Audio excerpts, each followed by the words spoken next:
Matt Moscona. I'm very important. After further review. Say it one more time. After further review with Matt Moscona. And here we go.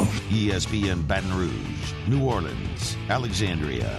Live from the Mercedes-Benz of Baton Rouge studios. That's right.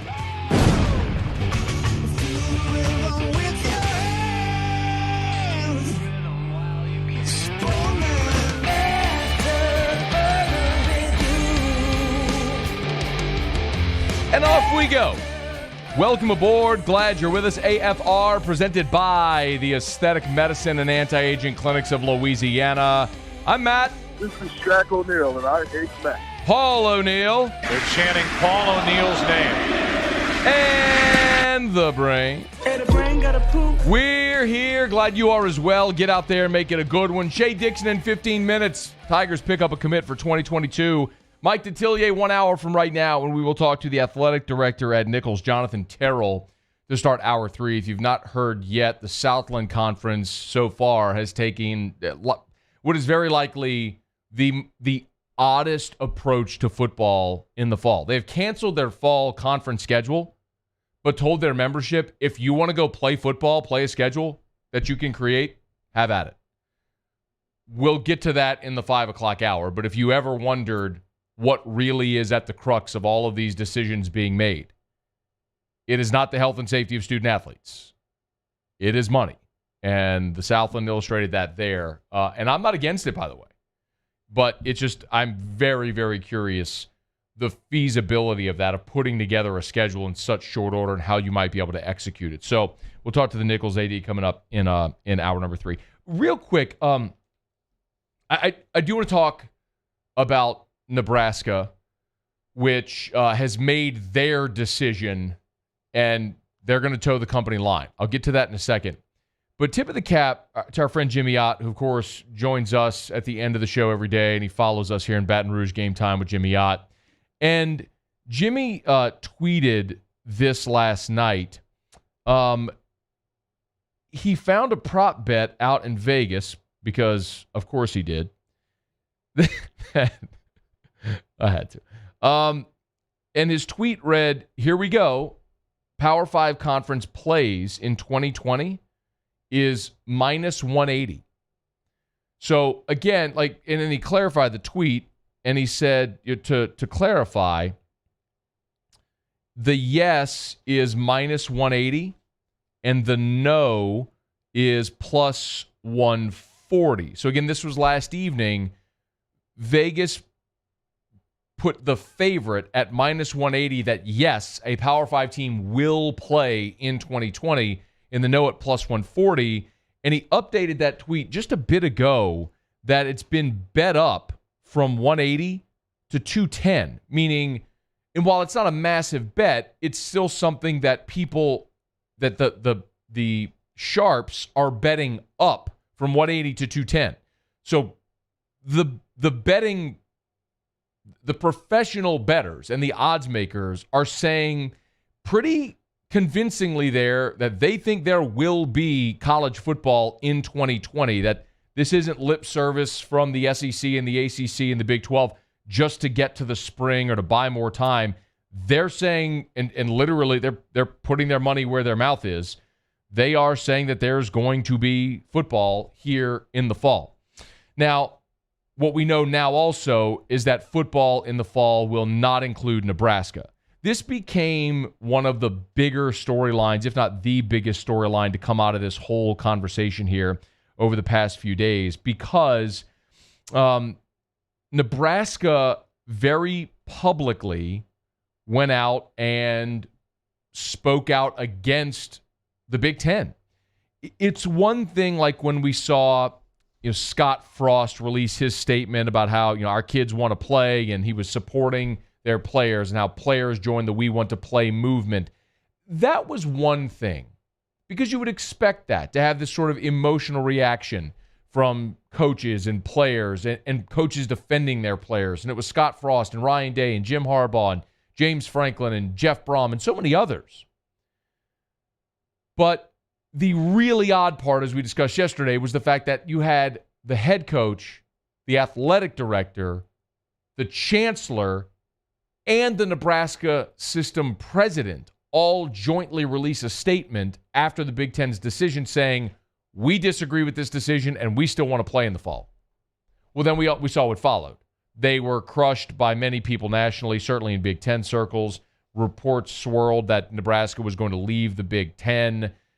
Ultimately, though, Nebraska has ended that speculation. Their chancellor, Ronnie Green, via statement, along with the system president, Ted Carter, said, quote, the University of Nebraska-Lincoln is fully committed member of the Big Ten Conference. It is an unparalleled athletic and academic alliance. We want to play a Big Ten schedule. I think the only reason we would look at any other options is if for some reason the Big Ten wasn't playing and only a handful of teams from the Big Ten wanted to continue playing. I think if that's the case, I think we're prepared to look at any and all options. That was their statement a few days ago. But again, the statement that came today was that they are committed to the Big Ten. It is an unparalleled athletic and academic alliance. So Nebraska has ditched the idea of trying to pursue a fall football schedule outside of the Big Ten. A couple of things that are relevant here. The Big Ten does hold all of Nebraska's media rights. So and last year, Nebraska got a $55.6 million payout from the Big Ten.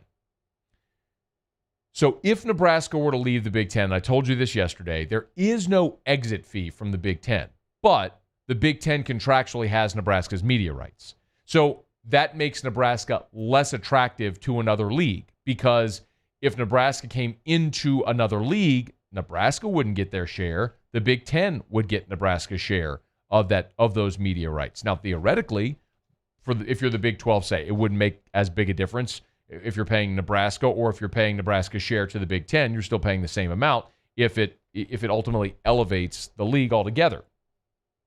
But Ohio State has also come out and said that they had thought about pursuing games as well, and they've come out and said not going to do it. We'll hope to be able to look toward a spring schedule.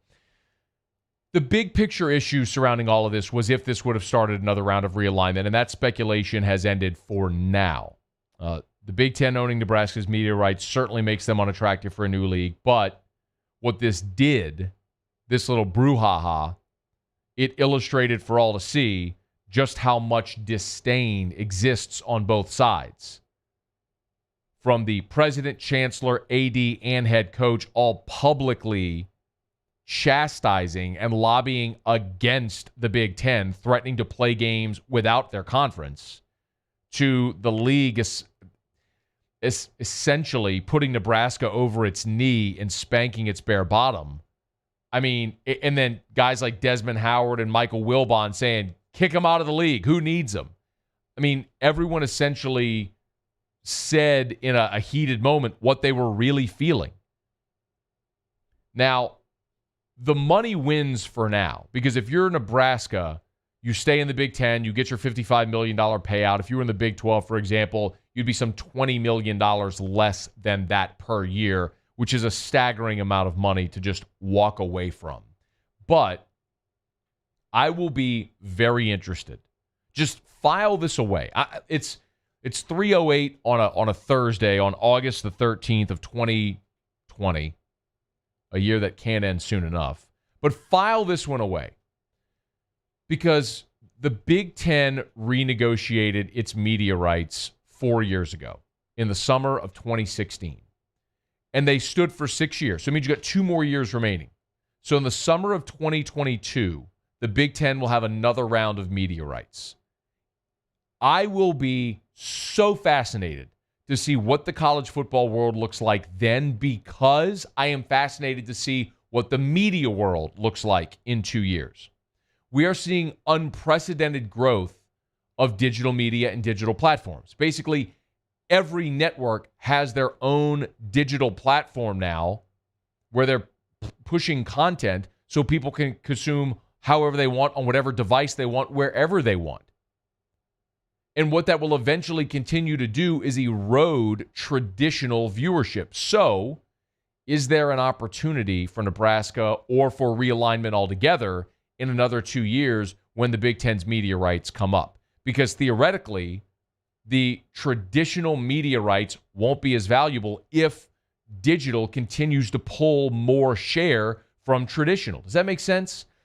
I don't know how that's going to be structured. I don't know how rights deals will be structured whenever they come up again in this next round, or maybe it won't be this next one, maybe the one after that. But it's going to change because you're going to see these enormous media rights deals be like that bubble is going to burst with the advancement of digital media. You're not going to see the NBA or ESPN pay billions of dollars for an NBA contract when more people are trying to watch digitally than on traditional cable or traditional platforms. So I don't think the Nebraska exodus or the realignment conversation is over. It's settled for now, but everyone very much laid their cards on the table and told you where they stand. How that all ultimately ends and comes to a resolution probably won't happen for another few years, but at this point it feels inevitable. It's after further review. Something else that happened out of the Big Ten. You think we're Big Ten radio here. Something else that happened out of the Big Ten is that Jeff Brom, the head coach at Purdue, did in fact put forth his idea for a spring football season. We're going to visit this a bit later in the show, but the super frustrating thing, and I salute Jeff Brom for trying, but the super frustrating thing is that Brom effectively said it's just going to take sacrifice. Well, a fall 2020 season was going to take sacrifice too, but you weren't willing to budge there. And you're not going to align everybody in a spring season, which with every passing day seems less and less likely to happen. So we'll touch more into that a bit later. Let me knock out our first break of the show. We're brought to you by the Aesthetic Medicine and Anti-Aging Clinics of Louisiana. When we come back, Shea Dixon will join us. LSU picks up a big, literally, defensive line commit for the class of 2022. We'll talk about that with Shea and what's going to happen with recruiting with so much uncertainty in the fall. With the Big Ten, Pac-12 not playing a season, how do you gauge the impact in this 2021 recruiting cycle? We'll talk about all that with Shea when we come back. Glad to have you aboard with us here on a Thursday edition of AFR. AFR. Brought to you by the Baton Rouge General Hospital. They're online at brgeneral.org. Any possible way that you can think that a hospital system would bend over backwards to help its local community amid the COVID-19 pandemic, the Baton Rouge General has done that. They've expanded virtual visits. You can see your provider without ever leaving home. Learn more at brgeneral.org. They've reopened the emergency room at the Mid-City location. Learn more at brgeneral.org. They're opening emergency care at the Ascension Neighborhood Hospital. That's coming very soon. There will be no waiting rooms, online check-in. Learn more at brgeneral.org. It's the Baton Rouge General Hospital. brgeneral.org. Also part of the Mayo Clinic Care Network. What that means is that your healthcare provider in Baton Rouge has access to the specialists and the research at the world-renowned Mayo Clinic at no extra cost to you. It's the Baton Rouge General Hospital. brgeneral.org. Oh, hey, what's up? It's Big D and Bubba, 100.7 The Tiger Morning Show. We'd love for you to join us every weekday, 4 a.m. till 9 a.m. Yeah, everything you want in a show. Country music. We got laughs. We got celebrity in-studio guests. We just need you. Join us every weekday morning, 4 a.m. to 9 a.m., right where it all started. That's right. Louisiana's country station, 100.7 The Tiger. Citizens Bank is proud to bring you the Fan of the Week. But during these times with no fans, Citizens Bank is switching its support to the Banking on BR campaign to raise money for the Baton Rouge Food Bank. You can help out by visiting brfoodbank.org or bankingonbr.com. Are you a licensed contractor? There's lots of good contractors in Louisiana doing work the right way, but unfortunately, too many unlicensed contractors are working outside the licensing requirements. Working as a contractor in Louisiana requires a license for the company doing the work. The Louisiana State Licensing Board for Contractors wants to help you get licensed to allow you to conduct work legally. It's not difficult to get the license. We can help you. Go to lacontractor.org for more information. Licensed contractors, it's the law. At All-Star Toyota, you get it all. If you're in the market for an all-new Toyota vehicle, come see our friendly and knowledgeable sales team at All-Star Toyota. Located in Baton Rouge at the corner of Airline and Goodwood, we've been serving our community since 2005 by offering a large selection of new Toyota cars, trucks, and SUVs. Get behind the wheel of your dream car and take a test drive at All Star Toyota today. This isn't just another day. It's so much more. Kelly's life was put on hold when her auctioneer primary care doctor discovered a rare blood disorder. Her doctor connected her to an auctioneer care team of cancer, heart, and kidney specialists. With multiple primary care locations around Baton Rouge, same-day appointments, and online scheduling, we're relentless about keeping you healthy. Auctioneer Baton Rouge, innovating healthcare for Kelly. Gulf Coast Bank and Trust is a local bank with a straightforward philosophy. It's about doing the right thing for our customers. Participating in our community with annual local fundraisers. Offering individual attention in a modern banking atmosphere with a trusted local company. Gulf Coast Bank invested in technology with a local touch, giving our customers the power to bank anywhere, anytime. We're building relationships through personal service as a bank that cares about you. Gulf Coast Bank and Trust, the bank that cares about you. At Corval Toyota in Opelousas, you can get into a new Camry for $239 per month, or take 0% financing for 6 years. $239 per month, or 0% for 6 years. So come on down to Happy Town. That's Corval Toyota in Opelousas. Happy Town.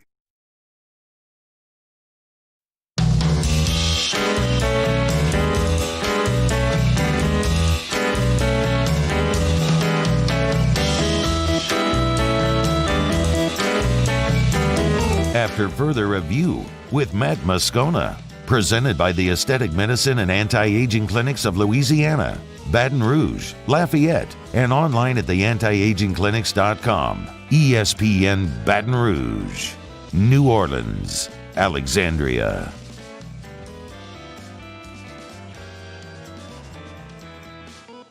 All right, glad you're rolling along with us here on a Thursday edition of AFR. LSU and Ed Ogeron get a commit for the class of 2022. Their sixth pledge for the class of 2022. Shea Dixon of Go 24/7 here to talk about it. Shea, thanks for the time. We appreciate it as always. How are you, man? I'm doing well. Thanks for having me on. Our pleasure. So, Sean Washington, defensive lineman out of New Orleans. Tell us about him. Yeah, this is a kid out of Warren Easton. They get back into Warren Easton with the addition of Washington, and he's going into his junior year. He's a D lineman. He's ranked as a D tackle in the top 20 D tackle nationally. He's a member of the top 250. So early on, with 2 years of high school left, he's already pretty well thought of.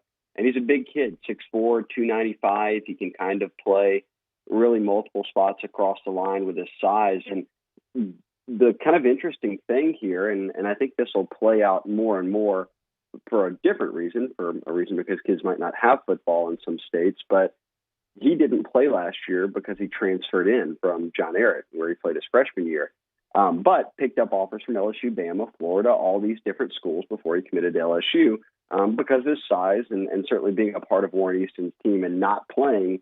Coaches still come through it there and see practices, and obviously he stands out. But I guess the interesting part of this becomes what happens for Louisiana high school football this fall, because if they push it back or worst case scenario don't play it, a kid like Sean Washington will be going into his senior year committed to an SEC program with a bunch of SEC offers and won't have played football since his freshman season, in large part because he had to sit out that 1 year, and now we'll see what happens with his junior season. So could that potentially negate his offer? No, because I think that's going to speak to a bigger thing of colleges are going to have to rely so much more on, and we already know high school football is being pushed back in some states or canceled completely in some states.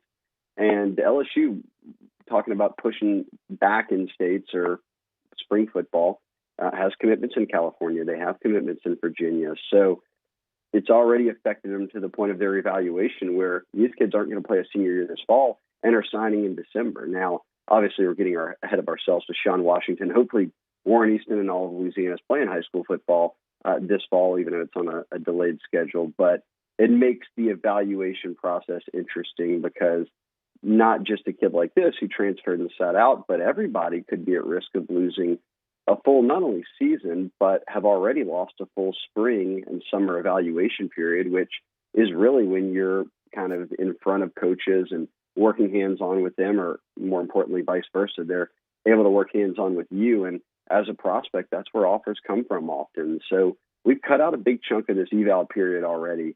I'm just really interested to see what high school football in each state looks like over the fall and into the spring. I want to delve a little deeper into that, Shea, but first, a few more about Washington. How did the offer come about? The offer and the recruitment with him go, obviously without even playing last year, from the LSU staff standpoint? Yeah, well, it starts early. And LSU, you've got a guy like Mickey Joseph recruiting the New Orleans area. Washington was a freshman playing at John Ehret. So they knew early on, okay, this is a big kid. He was already playing for a very good high school as a true freshman. This is someone to keep an eye on. And then while he couldn't play last year, they still got to get an eye on him. Warren Easton's coaches know plenty of college coaches around the country. And when you call and say, what guys do you have, you're not leaving him off the list. In fact, he's probably up there near the top, even if he's not eligible to play in that 2019 season. And then they got to, like, for instance, LSU. They brought him on campus in February, maybe into February or early March, but right before things shut down. And he talked about how that's when the offer came in person. And Orgeron said, look, you're so much bigger than you even looked in the practice cut-up film we had, and certainly bigger than your freshman season, and you're college ready now. And that kind of stuff, just in terms of how he looks. And that's part of the eval process. If you've seen his workouts, you've seen all this different stuff, but you haven't been able to sit down and talk with him and size him up, for lack of a better term. Visits like that are important. And it was important he made that visit because right before things got shut down is when he got his LSU offer. Shea Dixon's with us. He's on Twitter at Shea Dixon, go 24/7. So let's talk about things moving forward, Shea. And I don't know that you have definitive answers, but this is obvious. I really just like your impression of how things are going to work. With the Big Ten and the Pac-12 not playing, how does that impact them, positively or negatively, in recruiting for the class of 2021?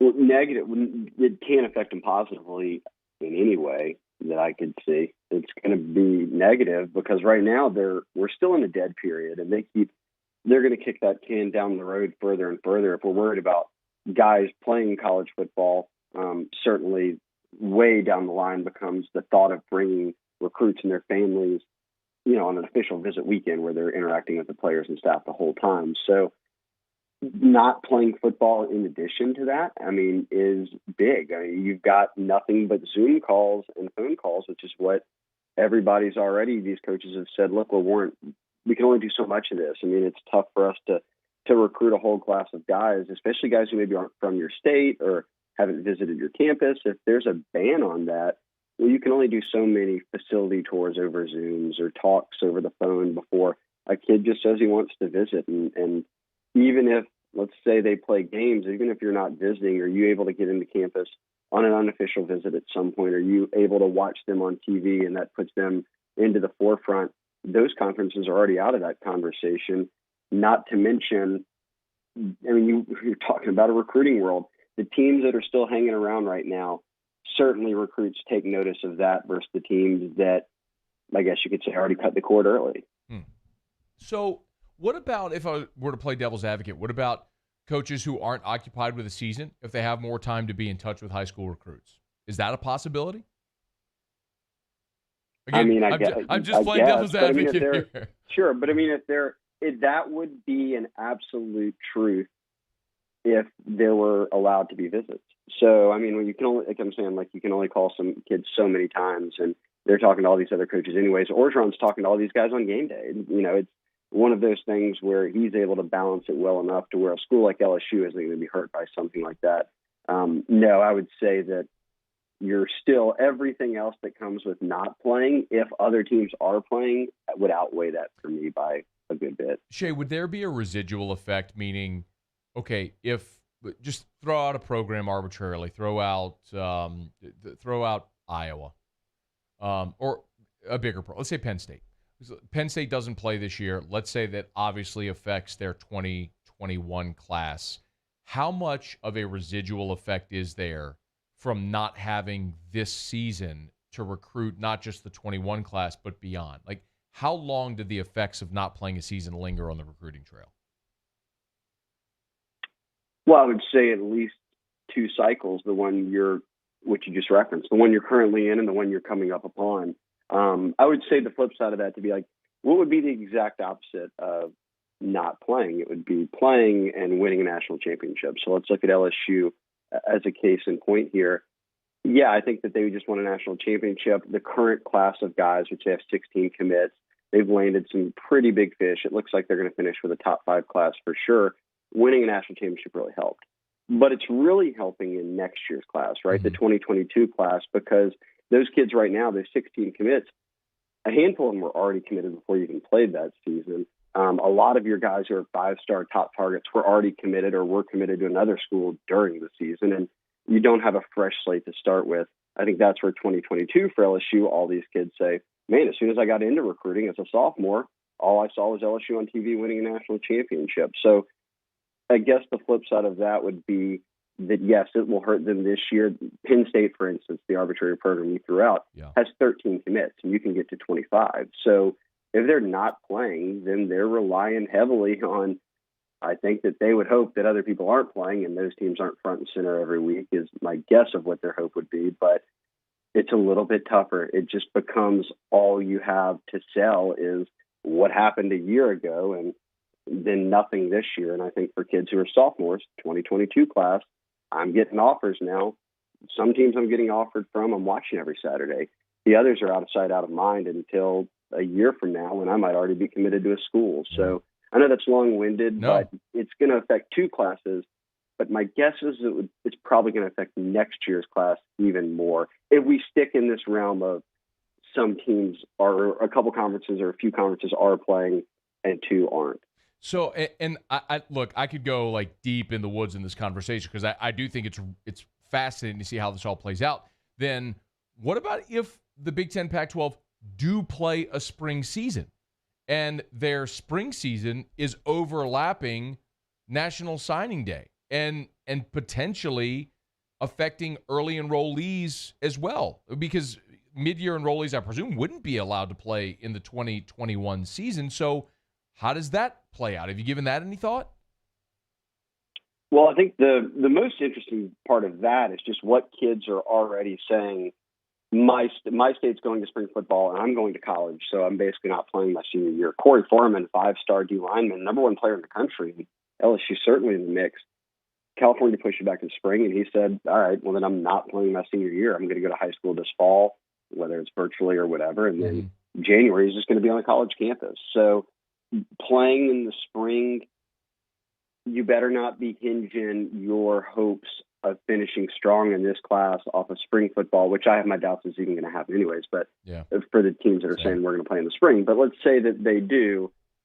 Don't hinge your hopes of signing a great class right now on what you do then, because as you noted, Matt, in December and February, everybody's signing. Like, so if your spring season is in February or March, your classes and a lot of the top prospects, if not most of them, and I don't know what's going to happen in a weird cycle like this, but traditionally they'll sign in December or February, right? And most of these classes at the top of the top 25, 30 classes in the country are well on their way to be putting together, and that's the plan for those kids. So that's going to be what's odd. If they do play spring football, then you're playing for the next class. It's not like, oh, we won a national championship, and then a month later was signing day, and we got red hot with a couple of prospects. All of the kids are already going to be signed. So weird, man. Like the whole, I mean, everything about this, the world right now is weird. And that extends even not only in college football, but beyond into recruiting. So, I mean, as this continues to develop, we'll certainly keep in touch. But the good news for LSU, 4-star defensive lineman Sean Washington, the number 11 overall player in the state of Louisiana, the number 18 defensive lineman in the country in the 24/7 composite. He is committed to LSU. So 2022 already off to a great start for Coach O and the staff. Shea, we appreciate it, man. We'll talk soon. Yeah, #1 class for 2022. So going out on a high note right here with this combo. I appreciate you for having me on. We'll see you, Shea. That's Shea Dixon of Go 24/7. Y'all follow him on Twitter at Shea Dixon. He's the best. I just always appreciate Shea's time. Specifically, I do want to give some thoughts on the Washington commit. I'll get to that when we come back, and we'll do around the SEC. Glad to have you hanging around with us here. You know you can always join us. You can tweet us at Matt Moscona at 1045 ESPN. Huddle is there just for a few more days. And YouTube, if you want to chat in the YouTube chat, you can do that as well. So join us. It is after further review. AFR. It is only 3:30, which means you've got an hour and a half. You got 90 minutes to call Insurance Network of Louisiana before they shut it down for the day. And that means get to them today on a Thursday. They could have answers for you by tomorrow, before the end of the week, and let you know if they can get you better coverage for less money. I tell you all the time, stop overpaying to be underinsured. Do what thousands of AFR listeners have done throughout the years, as I've been telling them about Insurance Network of Louisiana. Let them shop independently, see if they can get you better coverage for less money. Here's one for AFR listener Philip, been with Allstate for 17 years. They saved him $1,200 annually. Coverage was good on his auto, but they also had a really high deductible on his homeowner's insurance. So they lowered his deductible and saved him $1,200 a year. Better coverage, less money. Insurance Network of Louisiana. 293-0450, 293-0450. $10,000 off MSRP on a new 2020 Ford F-150. All new Bayou Ford vehicles come with a 1 million mile powertrain warranty. And with Bayou to You, free delivery right to your door. The crew at Bayou Ford is going to do right by you. I've been doing business with Luba for 25 years. They're dependable, trustworthy. It's just the attention to detail with our clients. Our folks have years and years of experience. They're highly trained professionals, but many companies have that asset. What I'd like to think makes Luba a bit different is that we use those talents in a way that truly is dedicated to serving the needs of the folks who depend on us. Divorce is hard. Divorce is messy. Divorce is exhausting. The law offices of O.C. Brown walked me through my divorce and helped me find the right solution for me, my kids, my finances, and my property. Call the law offices of O.C. Brown, your law firm for a lifetime. If I built a van, it would do more than haul. It would carry my entire business. I'd make it available in dozens, make not thousands of configurations. It would keep an eye on my fleet. And an eye out for danger. If I built a van, I'd make it available in diesel and gas. And I'd build it right here in South Carolina. Introducing the all-new Sprinter, starting at $33,790. Built in the USA. Mercedes-Benz. Vans. Born to run. To all of our heroes working on the front lines of this COVID-19 pandemic, your bravery and selflessness represent the very best of us, and we want to say thank you. I'm asking everyone around the state to join me in celebrating the heroism of our healthcare professionals on the 19th of every month at 1900 hours, that's 7 p.m. Write a note of appreciation, make plans to donate to charitable organizations, or say a prayer. To learn more, visit 19thanks.org. Thank you, and God bless.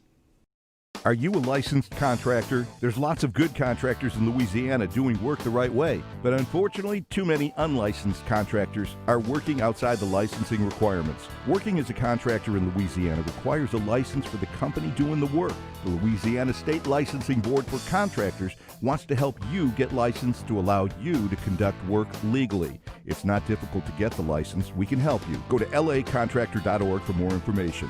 Licensed contractors, it's the law. At All-Star Toyota, you get it all.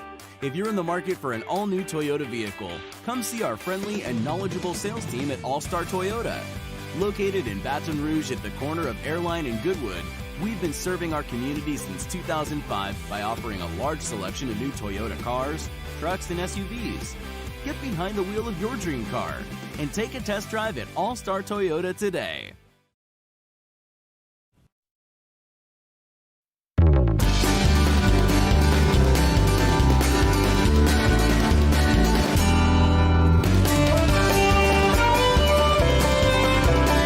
After further review with Matt Moscona, presented by the Aesthetic Medicine and Anti-Aging Clinics of Louisiana, Baton Rouge, Lafayette, and online at theantiagingclinics.com.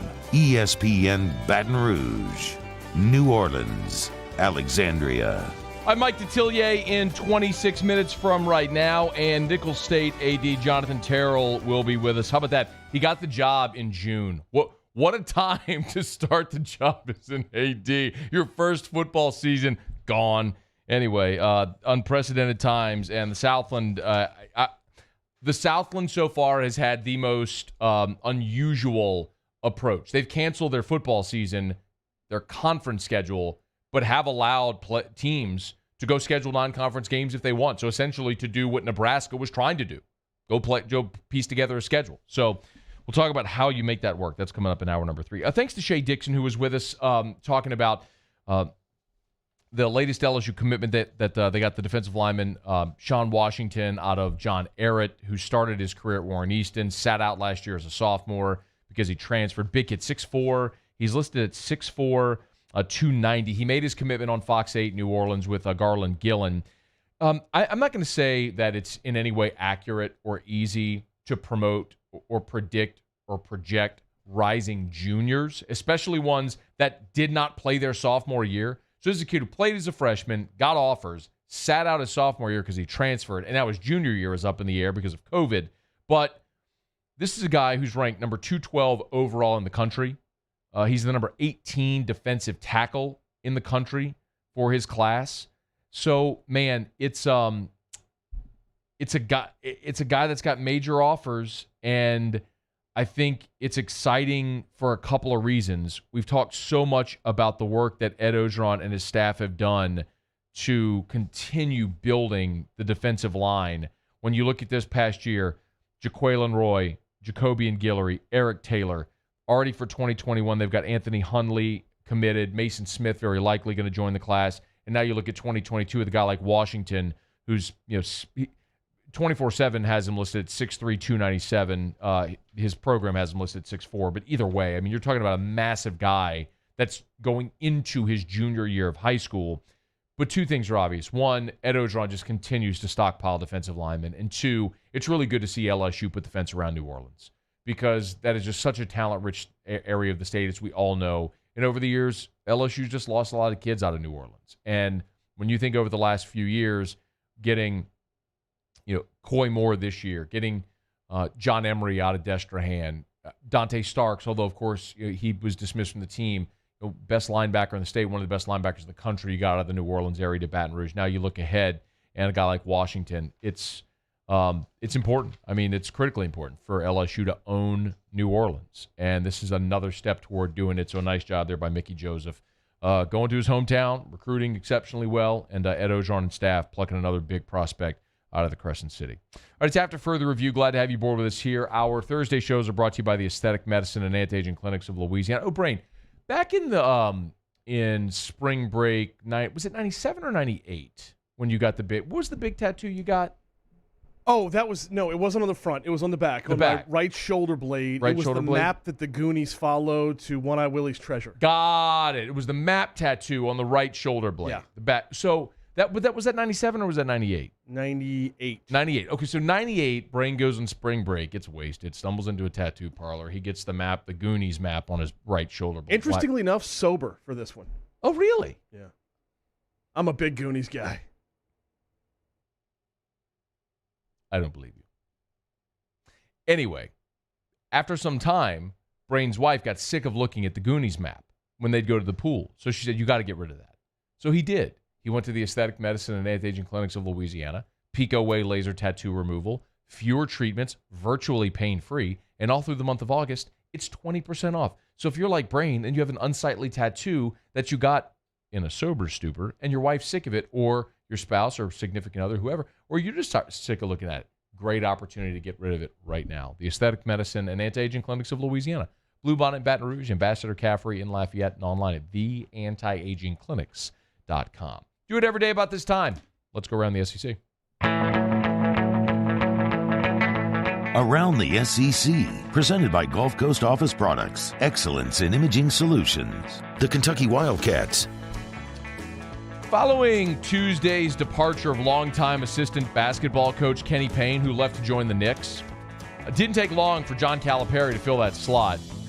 Reports surfaced that Indiana assistant and longtime Calipari confidant Bruiser Flint would be the new second in command there in Lexington. So Flint spent the last 3 seasons on the Hoosier staff. You might remember, if you remember 90s college basketball, Bruiser Flint was John Calipari's second in command on those UMass teams where Calipari was the coach, went to the Final Four before he left for the Nets. When Calipari left for the Nets, it was Bruiser Flint who took over as the head coach at UMass and then became the head coach at Drexel for 15 years. Spent the last 3 years in Indiana, now rejoining Calipari at Kentucky. The Mississippi State Bulldogs.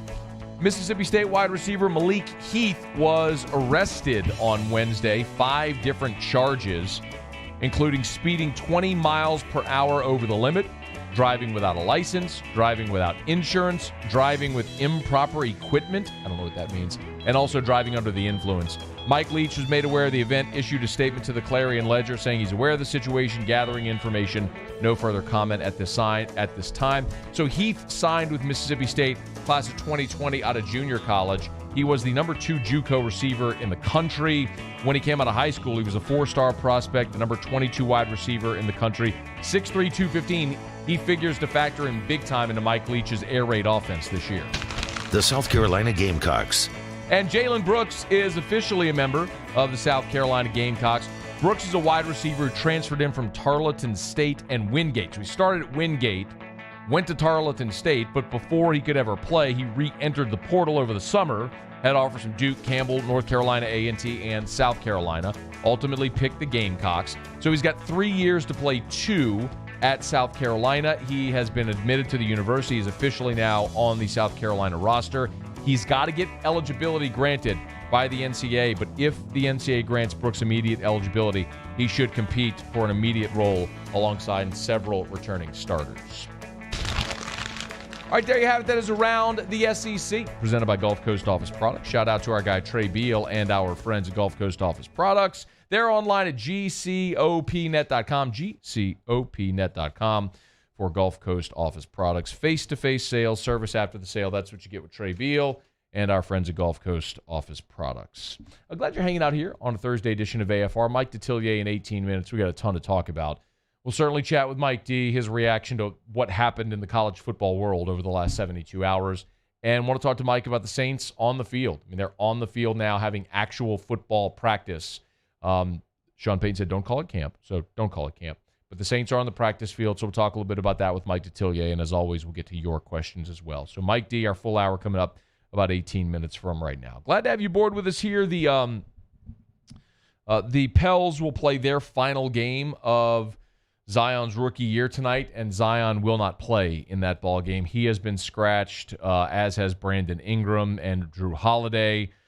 So the Pels are going to lay down and exit the bubble in shame, and that'll bring up a lot of questions about Alvin Gentry's future and the overall future of the franchise after a very disappointing performance in the bubble. But it'll all end tonight with the Pelicans playing against Orlando. If you want to listen to the game, of course, you can listen on our New Orleans affiliate, 100.3 ESPN New Orleans, which is the flagship for the Pelicans. Tip-off for that game tonight is 8 o'clock Central. All right, it's after further review. We'll knock out a quick break. We'll wrap up hour number 2. Brain will have Tigers and the Pros. Stick around. AFR. AFR. Let me take 60 seconds and remind you about Premier South Roofing, because it's important, because the roof on your house is important. I mean, in a very literal sense. I mean, it protects you from the elements. It keeps you safe and dry and all that sort of stuff. So you want to make sure that your roof is in the best condition possible. And sometimes weather comes through and we don't know if we have damage to our roof. It could be hail, it could be high wind, it could be heavy rain, it could be wind that knocked that branch out of the tree that fell on your roof and you heard the dunk and you never went up there and looked at it after. The bottom line is I don't even have a ladder big enough to get on my roof. So do you? I mean, I guess I could back up a truck or something like that and then stand on the hood and pull myself up. But, I mean, even if I got up there, would I even know what I'm looking for? No. Chances are it's same with you. So that's why you call Premier South Roofing. They're A+ rated with the Better Business Bureau. Super Service Award from Angie's List, Torch Award for Ethics in Business. Let them inspect your roof and let you know if you need a roof repair or replacement, and they can handle everything, even the insurance company. Premier South Roofing. At Corvell Toyota in Opelousas, you can get into a new Highlander for $4,000 off MSRP. Yes, $4,000 off MSRP, and we have many in stock. So come on down to Happy Town. That's Corvell Toyota in Opelousas. Happy Town, USA. Are you a licensed contractor? There's lots of good contractors in Louisiana doing work the right way, but unfortunately, too many unlicensed contractors are working outside the licensing requirements. Working as a contractor in Louisiana requires a license for the company doing the work.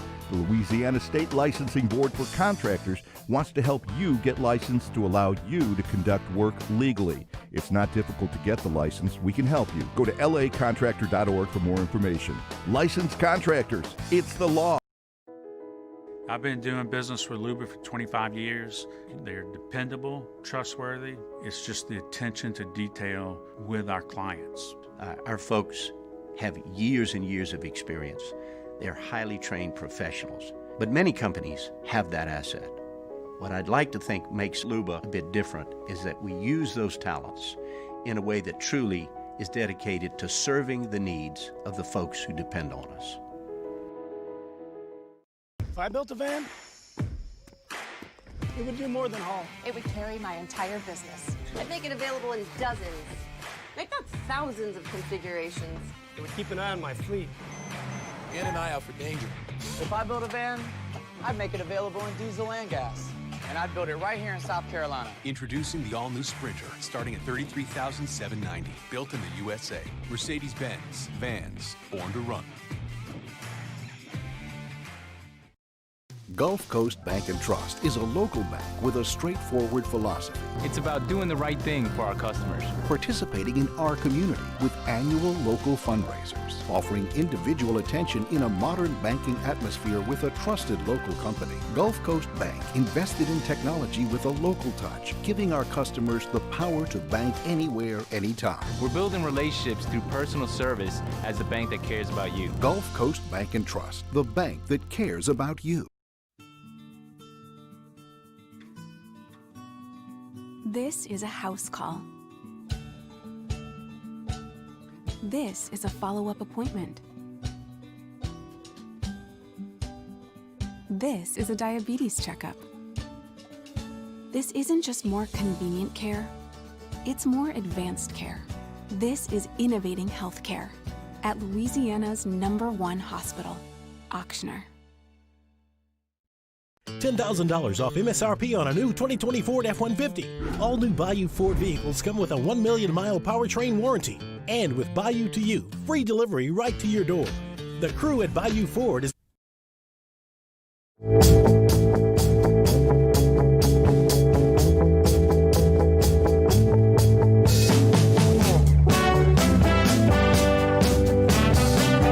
After further review with Matt Moscona.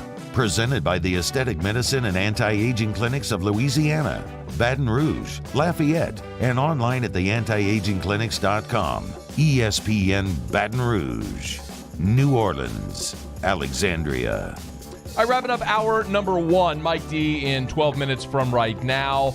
College football playoff, their selection committee met virtually this week in preparation for the 2021 season. As a matter of fact, the official College Football Playoff Twitter account posted a picture of what I would presume is a past meeting of the College Football Playoff Selection Committee there in was Grapevine, Texas, there in the suburb of Dallas, where they have their meetings. Nonetheless, did not meet in person, but did meet virtually. One of the big questions, obviously, which we discussed a bit yesterday, is whether or not a college football playoff can happen without the entirety of the membership. Dabo Swinney was asked about this in a post-practice interview and was asked if this, can you play Two Brain, if this taints the national championship in 2020 without those two Power 5 leagues? I mean, no. I think it is what it is. Pick the 4 best teams and go play. And we've been one of those 4 for 5 years in a row. So, in my opinion, it doesn't change anything for us. We're just trying to be the best Clemson we can be. So, Dabo doesn't think it changes anything. And I tend to agree with him. I mean, we could make the jokes about the Pac-12, but realistically, the task for the committee is take the information you're given and pick the best 4 teams. Well, generally, we know Clemson, the SEC champ, and likely Oklahoma are going to be in there. The Big Ten not playing certainly omits a likely participant, in this case likely Ohio State. But the College Football Playoff Selection Committee is moving on, and they're meeting virtually this week and preparing for the season. Gary Barta, and this is the really, really odd thing about this.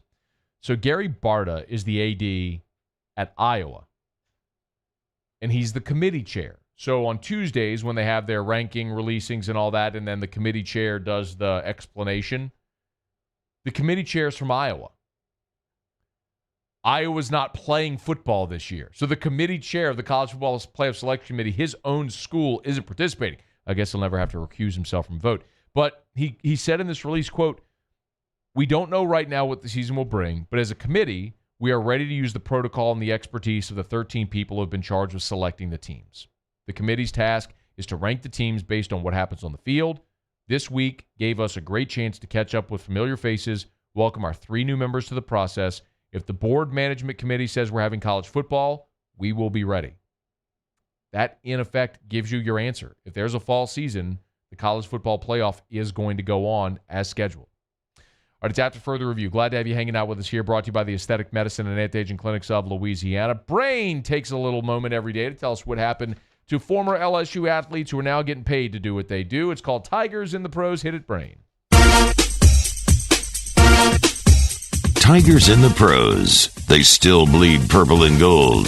They're just really rich now. Presented by Kentucky's Best Hemp. Find them online at kysbesthemp.com. I'm a little excited about today's Tigers in the Pros, man. Really? Why? Well, we're starting off in the bubble with a Tremont Waters update. Oh! Your boy posts up 30 minutes worth of playing time for the Celtics last night. Good for 7 points, 4 assists, 5 steals, and 3 rebounds. The Celtics, however, did fall to the Wizards 96-90. So that's what happens whenever basically you're done trying because the playoffs have been set, so you just play everybody? Pretty much, but I think Tremont did all right. I'm fired up for him. Pretty decent stat line. Do what? I'm fired up for him. Yeah, me too. Any playing time's playing time. So. DJ LeMahieu went 4 for 5 last night, including a triple. Yeah! Not yet. No. Yet?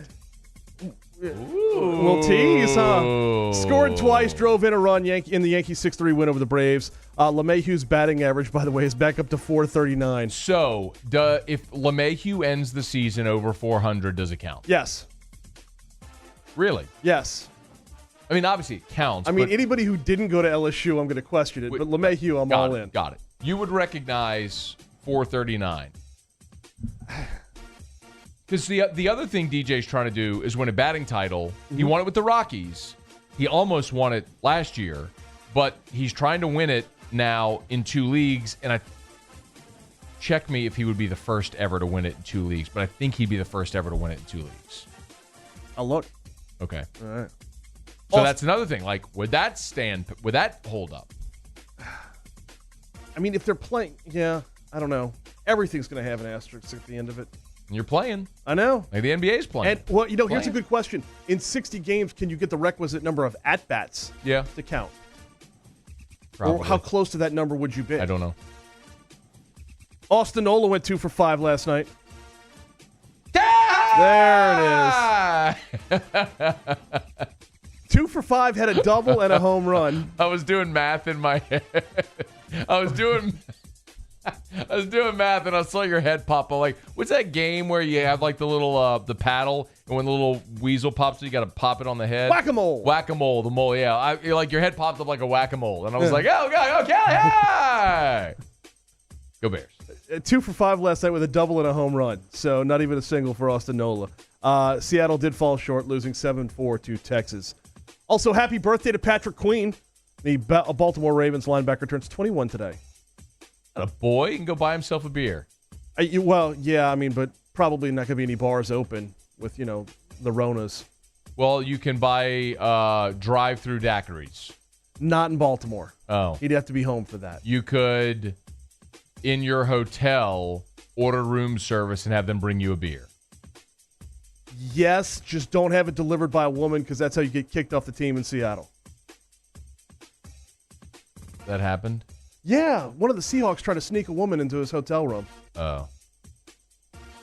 I didn't catch his name. I might have that 5 minutes from now, though. Okay.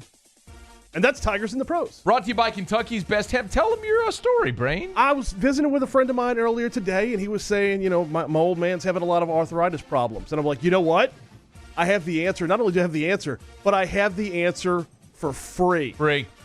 Like, really free. Yeah. Legitimately, not even joking, free.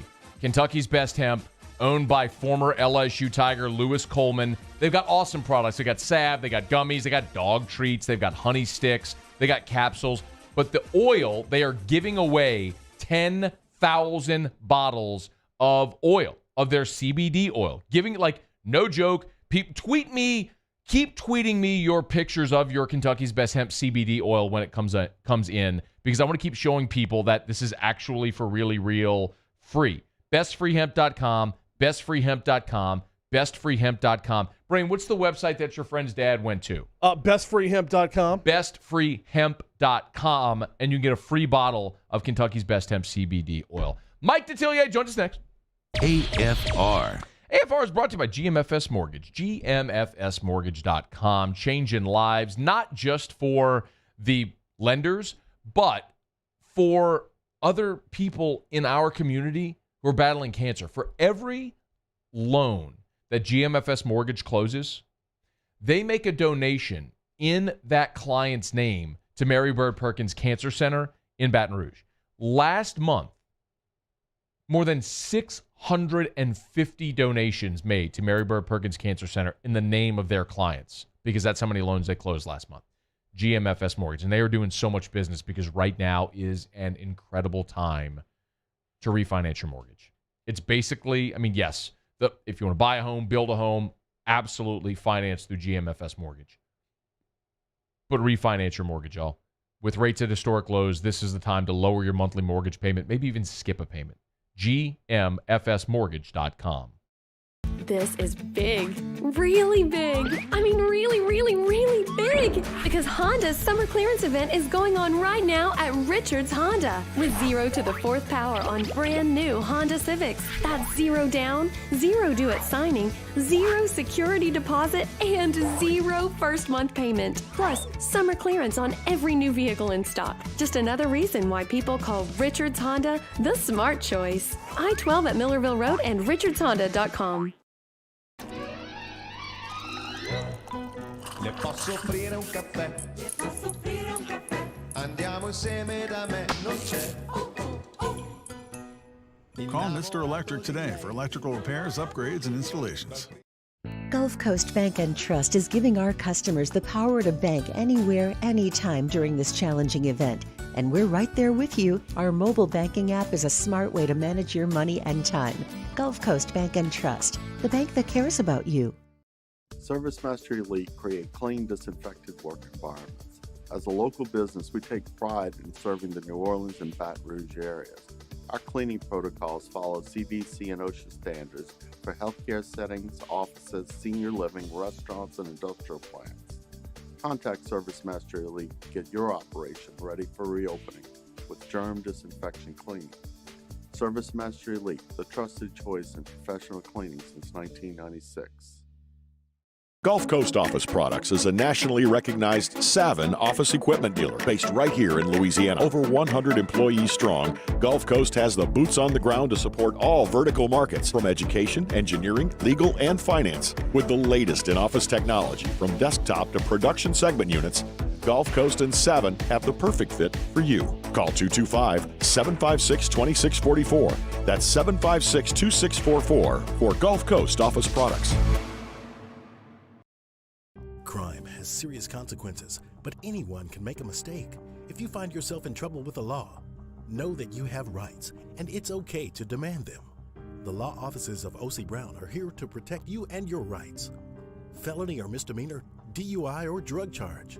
No matter what crime you're accused of, you still have rights. Let the law offices of O.C. Brown uphold them. Call 225-343-1111. Your law firm for a lifetime. At All-Star Toyota, you get it all. If you're in the market for an all-new Toyota vehicle, come see our friendly and knowledgeable sales team at All-Star Toyota. Located in Baton Rouge at the corner of Airline and Goodwood, We've been serving our community since 2005 by offering a large selection of new Toyota cars, trucks, and SUVs. Get behind the wheel of your dream car and take a test drive at All Star Toyota today.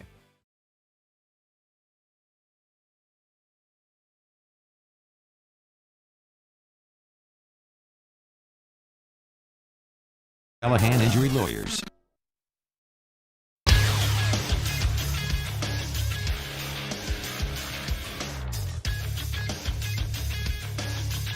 Hour number 2 of After Further Review coming your way shortly.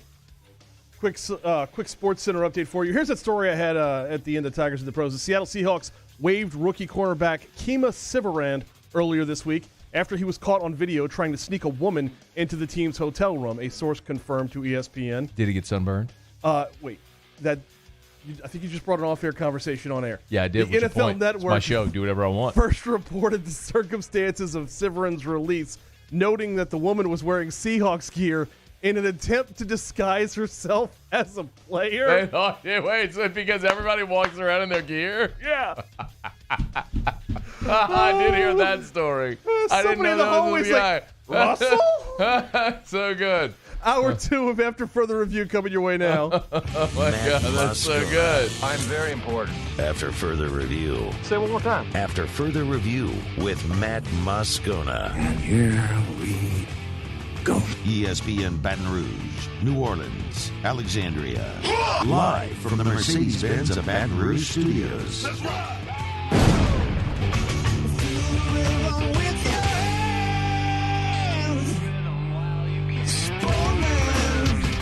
After Further Review, our weekly talk with Mike Detillier is brought to you by the one and only New Orleans original, Cesarac Rye Whiskey. And whoop-de-doo, whoop-de-doo.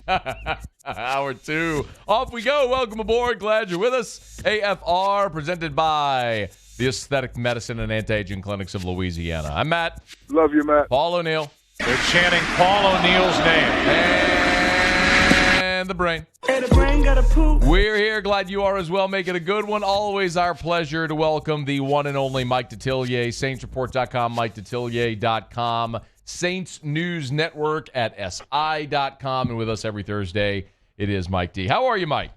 I'm good. Thank you, Matt. All right, Mike. Your reaction to what in the hell happened over the last, let's call it 72, 96 hours in college football?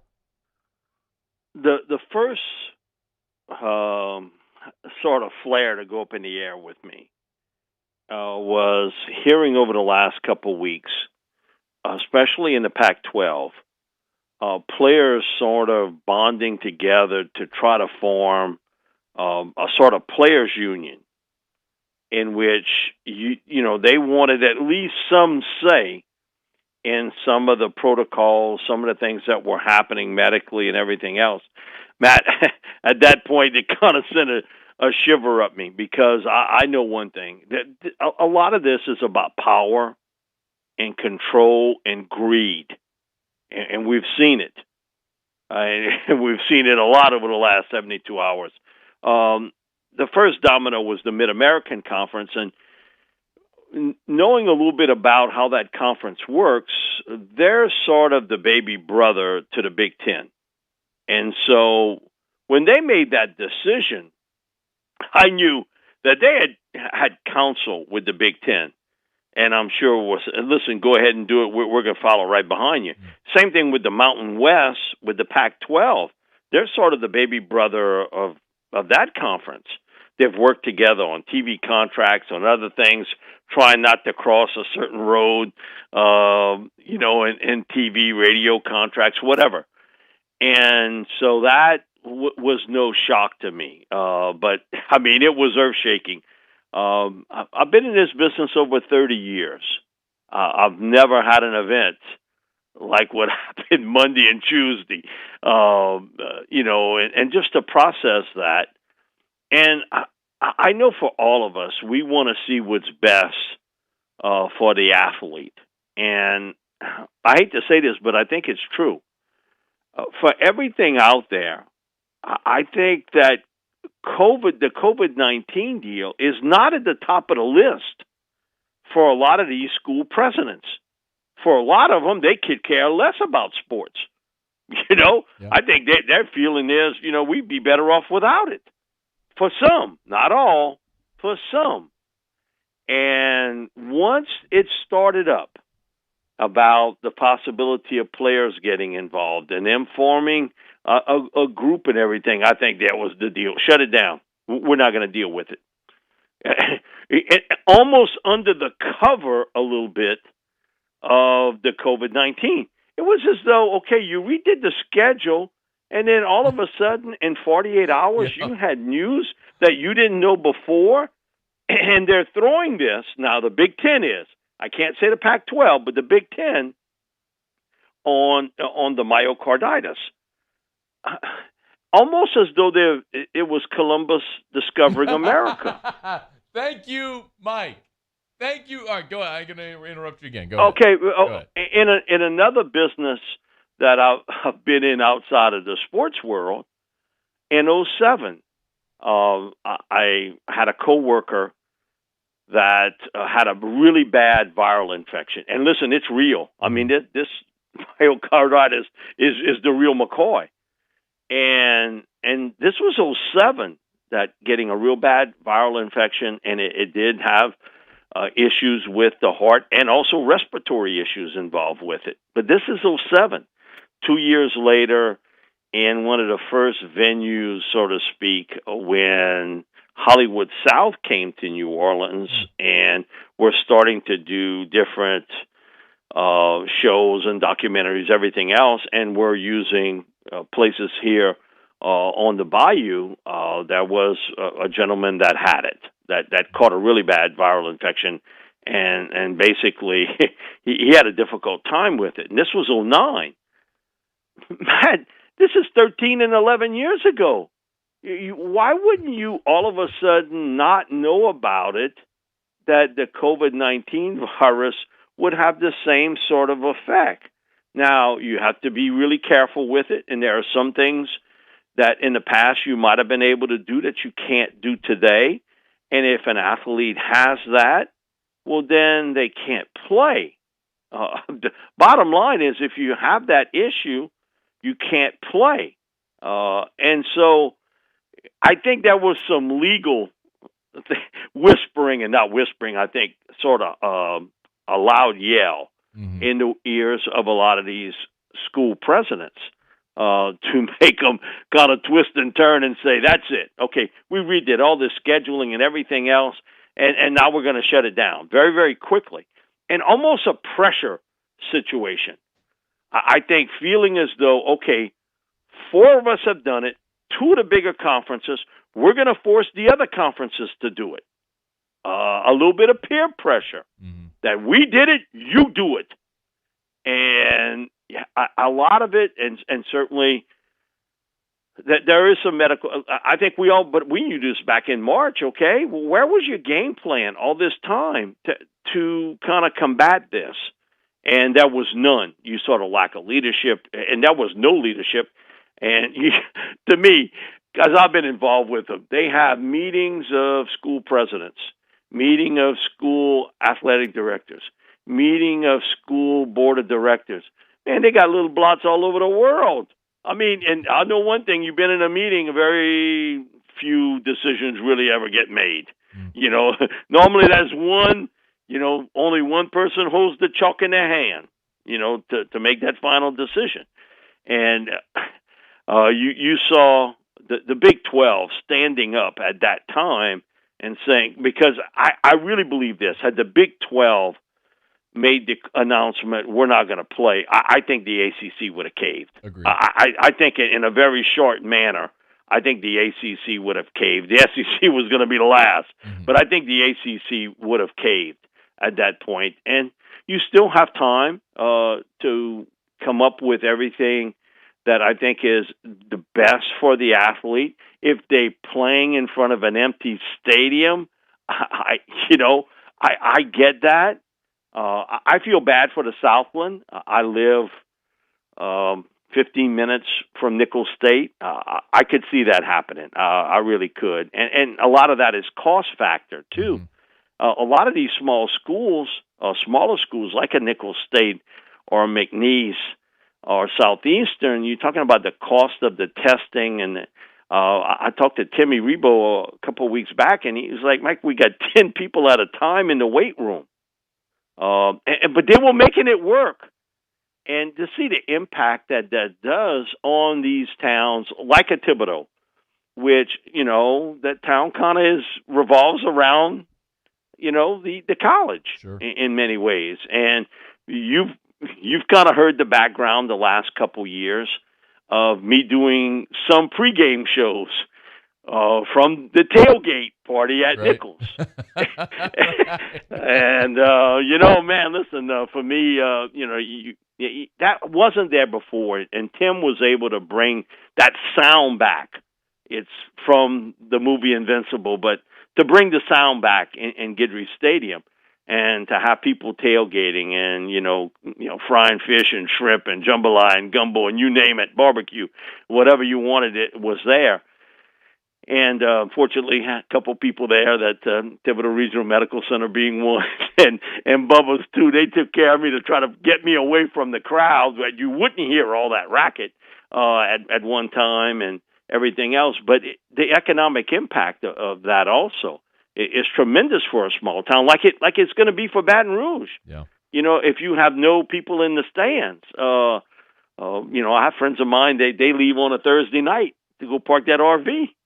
And listen, they make it a long weekend. Hey, I hope the Saints win, but LSU's priority. So you get that. But this is all sort of pea and shell for the major conferences. You can see what's happening here. I think it's a little bit of a pushback from players starting to say, hey, wait a minute now. We have no say in this.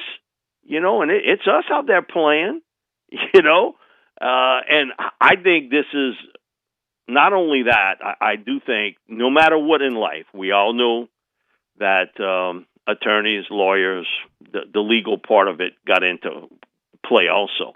And I think that became very, very obvious. And it became 36 hours of unbelievable reporting and just trying to get as much information as you could on it. But to hear the Big Ten president talk, it's almost like he didn't really know what to say about it. Well, Mike, to your point, 3 days earlier, he just released his schedule. He releases the schedule. Now, here's the thing. I think Bart Scott handled it pretty well. And I got to admit, I thought on the lower rung, he's on the lower rung of the ladder. But we all sort of knew. I think if one conference was going to pull, it was going to be the Pac-12. Yeah. I think that was obvious and it surprised me they weren't the first, so to speak, of the bunch to say long ago. But my thing is, why put up with this scam? Why did you let your coaches and players, and you sort of led them down this yellow brick road that came to a dead stop within 48 hours? And now, you know what they're selling? Spring football. No way. Man, listen, my brother's older than me, and so he's got some years on me.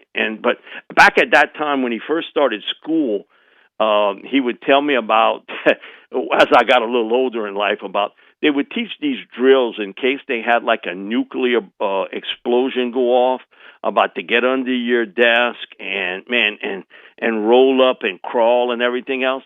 Man, you mean to tell me getting under a school desk with a nuclear bomb going off is going to save you? That's more of a morale thing.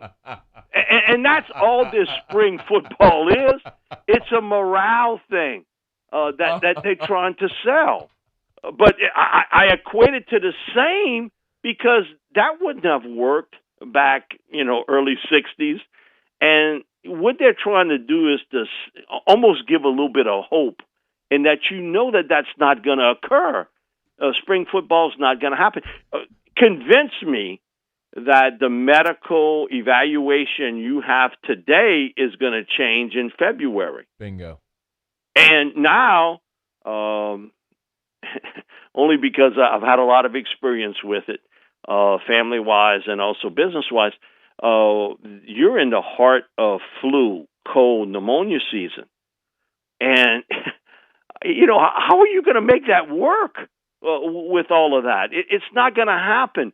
It's play in the fall or not at all. Now, I've said that for weeks now, but it's true. Either you play in the fall or you don't play at all. And for teams like a Clemson or an LSU or an Alabama, your top players aren't playing in the spring. They just won't. I mean, why would you at that stage? You got to tag out. Now, it's going to be some tough decisions for some LSU players on what to do, because at this time a year ago, nobody would have thought that Joe would have ended up being the first pick in the draft, and absolutely no one could have guessed about Clyde Edwards-Helaire being the only running back picked in round one, and you look at Patrick Queen. So there are always developmental type guys during the year, and I hear all these guys about go back to the tape. What tape before last year told you that Clyde was going to be a first-round pick? I mean, if the only game you had seen was the Georgia game in 2018, you could have maybe had a case, but yeah. No, so he would have been a late-round pick at best. Yeah, for sure. And we talked about Joe last year at this time, that he looked to be a top 100 pick, but, the rankings would have been in the deep 90s for him. So it wasn't like someone new, and there's always going to be players like that. And so Matt, again, is sort of selling a bill of goods that aren't going anywhere, and you can just see where this has a lot more to do with legal issues, with power issues, control issues, and greed issues than it does with the medical issues at this point. You mean to tell me that worker that's at Walmart or at some of these big stores, and they're there, 8-10 hours a day and dealing with merchandise that they get from a truck and putting it out, and they're dealing with people daily? Are they getting tested every day? Not like these players are, and you can ask for it. What about every student that goes onto campus in the fall? No, my thing about it is, if you were that concerned about the heart palpitations that occur, why are you letting the other students on campus? You know why? That's where you're making your money. You're making your money on students, on the tuition, on board, on housing, everything else, books, everything else involved. That's okay. And basically that's what they're telling you. That's okay with things, but the football stuff isn't. Yeah. So that tells you the whole story, that there's a lot more to do with it. And I feel for the smaller colleges, because for them it was a financial decision. That was a real tough deal, because they don't have that type money. And you look at a Nicholl State that LSU won't play them. That money game is not there. But the Southland was real slick, weren't they? Yeah. Well, you can play games outside of the conference if it's sort of a money game. Well, okay, tell me the difference between that and Southeastern playing McNeese.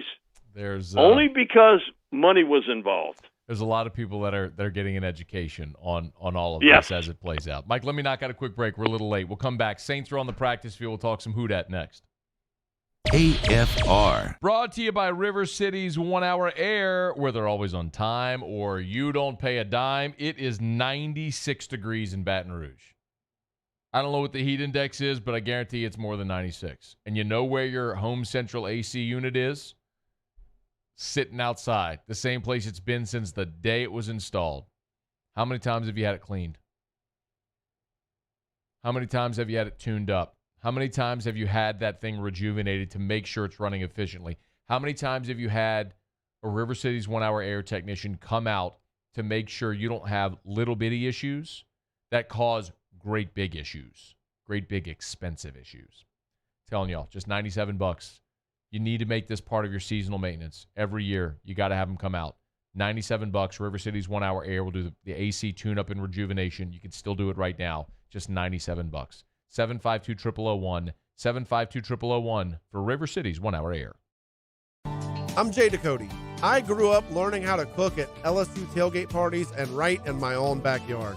And I created JD's Louisiana products to bring that Louisiana flavor to you at home for your backyard cookout. JD's Louisiana barbecue sauce, Louisiana molasses mustard, spicy and sweet barbecue rub, and more are available at your local supermarkets or by logging on to jdecody.com/shop. Put in promo code CST for 25% off at checkout.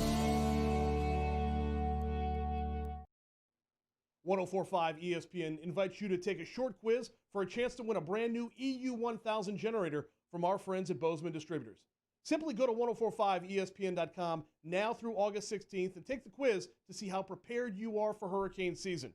Everyone who takes the quiz is automatically entered to win the generator. Our winner will be chosen on Monday, August 17th. Get prepared for hurricane season from 1045 ESPN and stay prepared with Bozeman Distributors.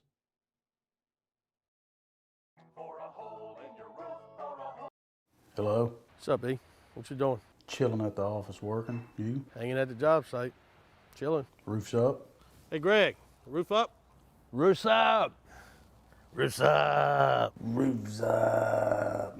Roof's up? Roof's up. Roof's up! Roof's up! Beautiful roof every single time. True. True. I've been doing business with Luba for 25 years. They're dependable, trustworthy. It's just the attention to detail with our clients. Our folks have years and years of experience. They're highly trained professionals. But many companies have that asset. What I'd like to think makes Luba a bit different is that we use those talents in a way that truly is dedicated to serving the needs of the folks who depend on us. This isn't just another day. It's so much more. Kelly's life was put on hold when her Auctioner primary care doctor discovered a rare blood disorder. Her doctor connected her to an Auctioner care team of cancer, heart, and kidney specialists. With multiple primary care locations around Baton Rouge, same-day appointments, and online scheduling, we're relentless about keeping you healthy. Auctioner Baton Rouge, innovating healthcare for Kelly. Do you know the proper way to prevent the spread of COVID-19 in your office? We do. We're Jani-King, a leader in the cleaning industry for over 30 years, and we've developed comprehensive programs to address proper cleaning and disinfection. We have experience in applying disinfecting programs in hospitals, office buildings, schools, and other venues. Now we're ready to help and able to assist customers that need disinfecting services.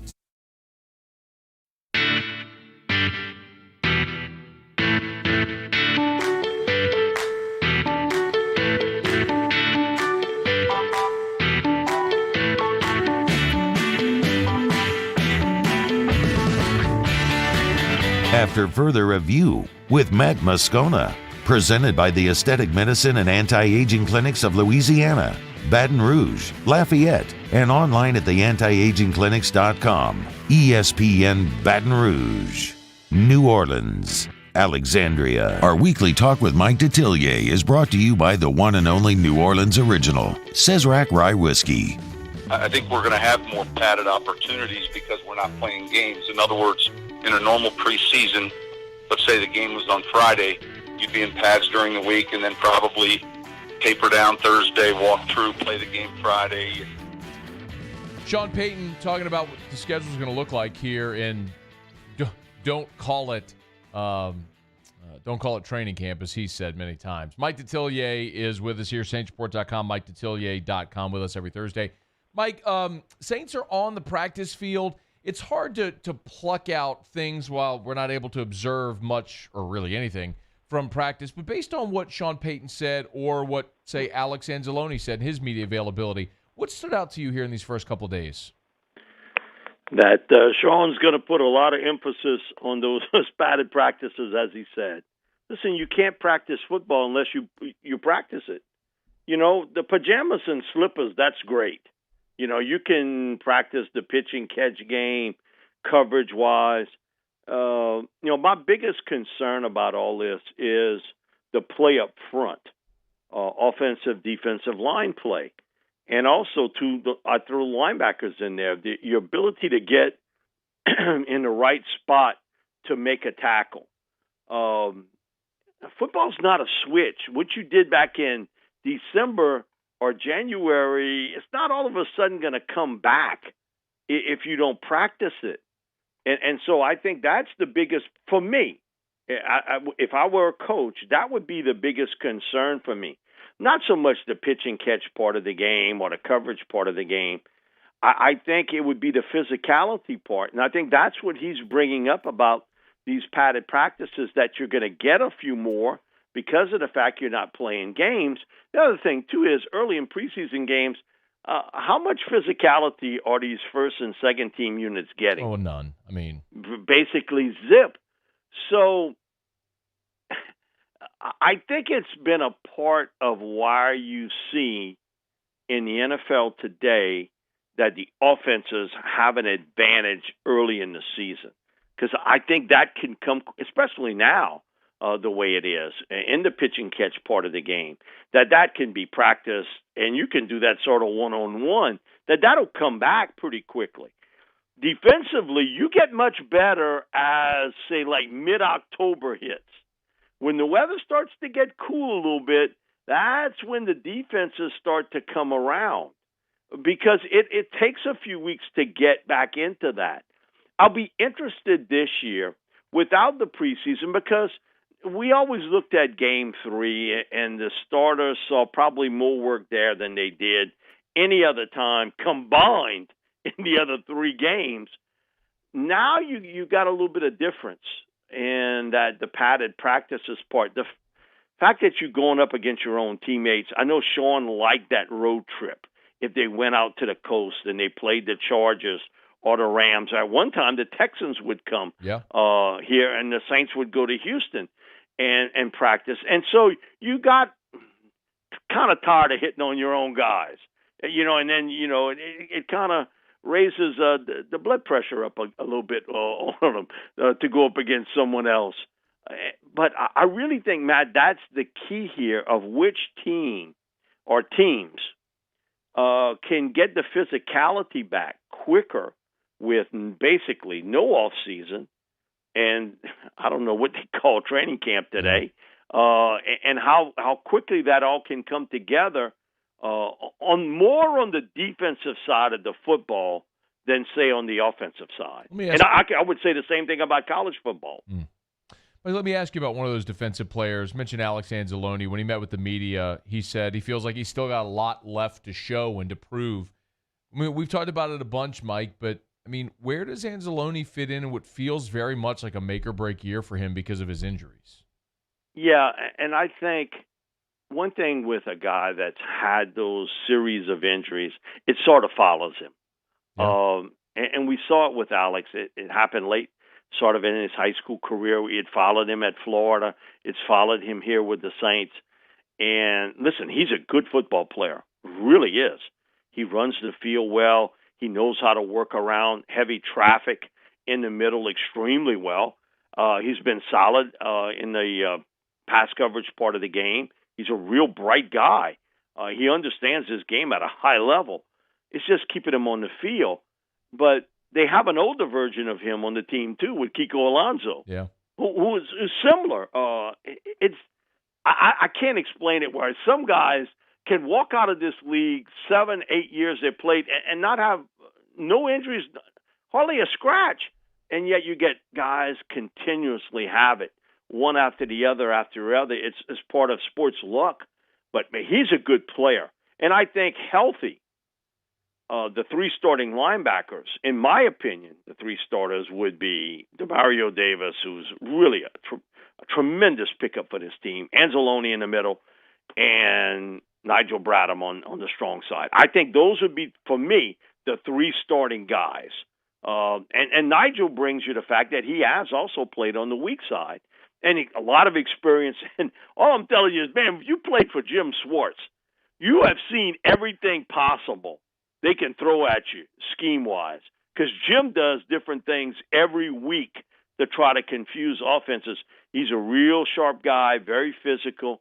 Again, I'd put his coverage skills as solid.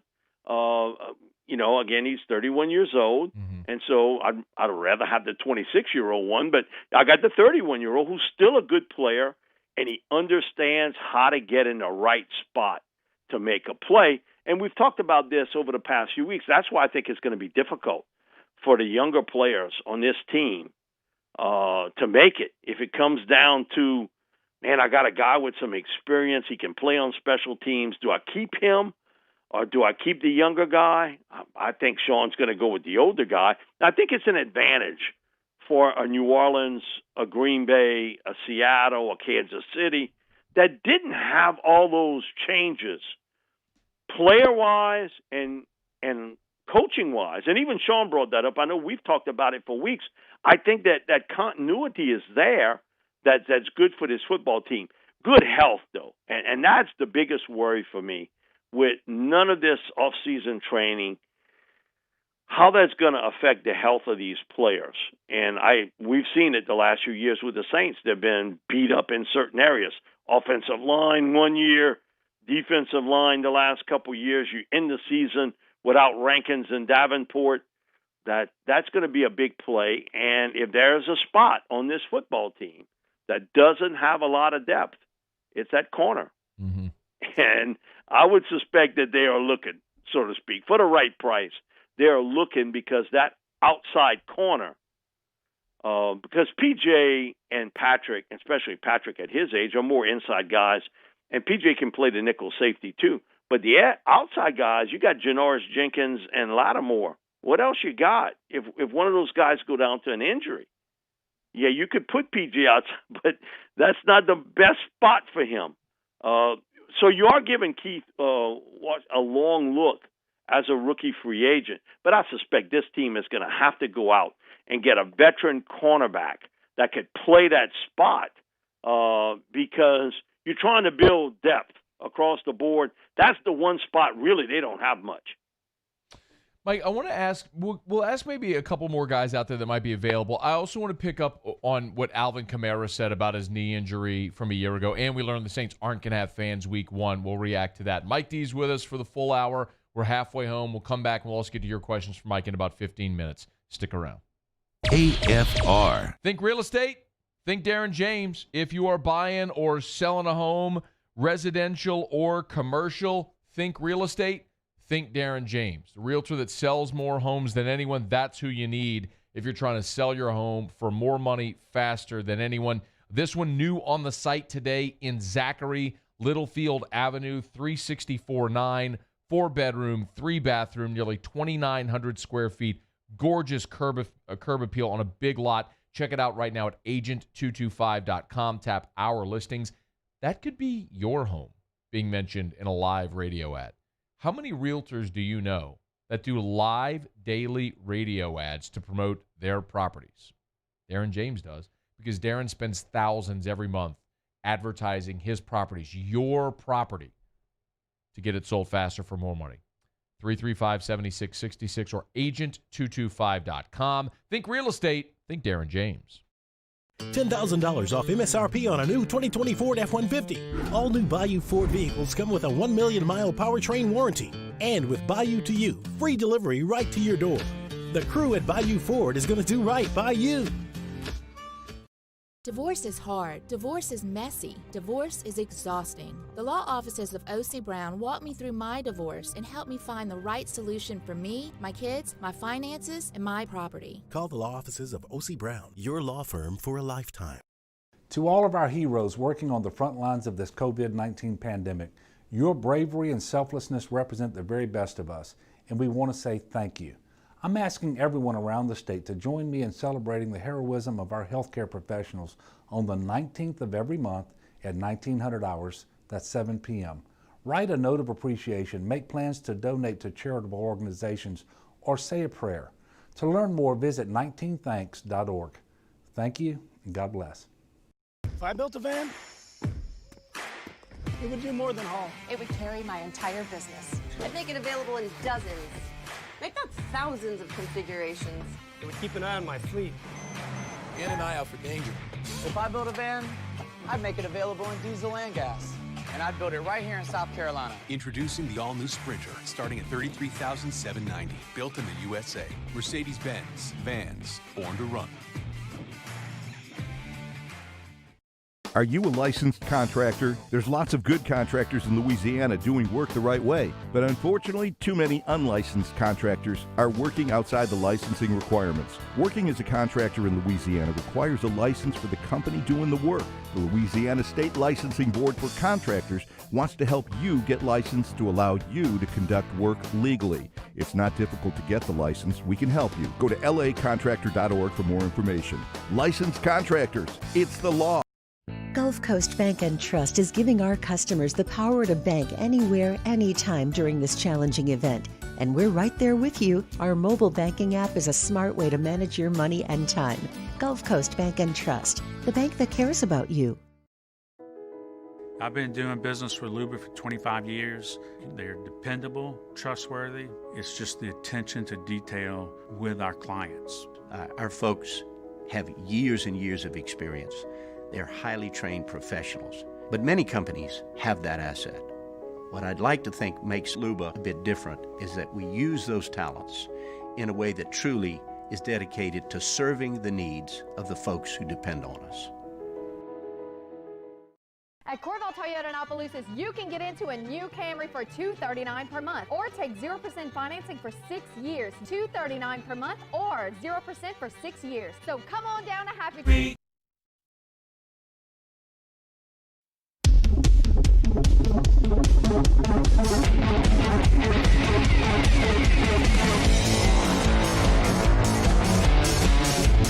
After further review with Matt Moscona, presented by the Aesthetic Medicine and Anti-Aging Clinics of Louisiana, Baton Rouge, Lafayette, and online at theantiagingclinics.com. ESPN Baton Rouge, New Orleans, Alexandria. Our weekly talk with Mike Detillier is brought to you by the one and only New Orleans original, Sazerac Rye Whiskey. Speaking of Sazerac Rye Whiskey, I just got a message to the show from a listener named Buddy who said, Matt, I'm really enjoying Sazerac. Named Buddy Higgins. Matt, Sazerac has really grown on me with the sweetness. Appreciate that, buddy. I'll give it a shot. It is the most awarded rye whiskey ever, Sazerac Rye Whiskey. It is an elite level taste at an everyday price. Y'all give it a try. And when you do, take a picture of it, tweet it at me, post it on Facebook, Instagram, Twitter, any of those, tag me in it. Would love to share it. It's Sazerac, bringing you our chats with Mike Detillier every week. And your questions for Mike are coming up about 10 minutes from right now. Mike, no fans in the stands. Yeah, go ahead, I'm Mike. waiting for my Sazerac. Mike, I got plenty of it for you, man. You should see my office. Wait a minute. It ain't doing me no good if it's in your office. All right, Mike. Well, one of two things needs to happen. Either you need to come to Baton Rouge. I won't say the whole story, but I'll be there next week. All right. When you're here in Baton Rouge, call me. I got you covered. Or are you coming in studio for the show, or are you just going to be in Baton Rouge? We haven't made logistics on that yet. Right, no worries either way. But look, you let me know what day you're in town. You know I got you. How about that? I know you. All right. So no fans for the Saints-Bucks game week 1. I guess not a huge surprise. Do you think that has any major impact on the game? I think it's going to have an impact. Man, if you're a player and you're in this empty stadium, just the acoustics of it, you can pump in some crowd noise, but, man, you're going to be able to hear the quarterback making his cadences, the changes, same thing on the defensive side. And you look around that, people say, well, it worked in basketball. No, these basketball, you can't compare a basketball stadium to a football stadium. That's true. Where you're putting 75, 80,000 people in comparison to a basketball, arena. It's going to be different. And I do think one of the things, and I've heard so many times, is when teams come play the Saints. Man, I hate playing in New Orleans. I can't hear myself think. It's loud all the time. It's like a buzzing in my ear. They're doing hand signals to try to, make it easier for everybody to be in unison. Not all that's going to be different. All of it's different. And I do think there's a level of energy you get. Man, when you get hot, that momentum is real in sports. It's real in business. It's real in politics. It's real in sports. That, man, you start to get a little bit of momentum, and, man, you playing with some confidence, and you got that crowd behind you, man, it's real. Just like if you're playing on the road, okay? Mm-hmm. And that crowd, you can cheer, but people are going to pick you up and put you in the rubber room if you're getting beat by 20 points. Come on. They can put you away if you're cheering. What are you cheering for? So it's going to be unique, and it's going to be different. I have no doubt about it.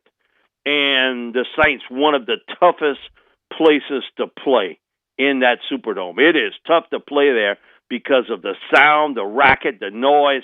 And if you're an opposing team, and, it's going to be different.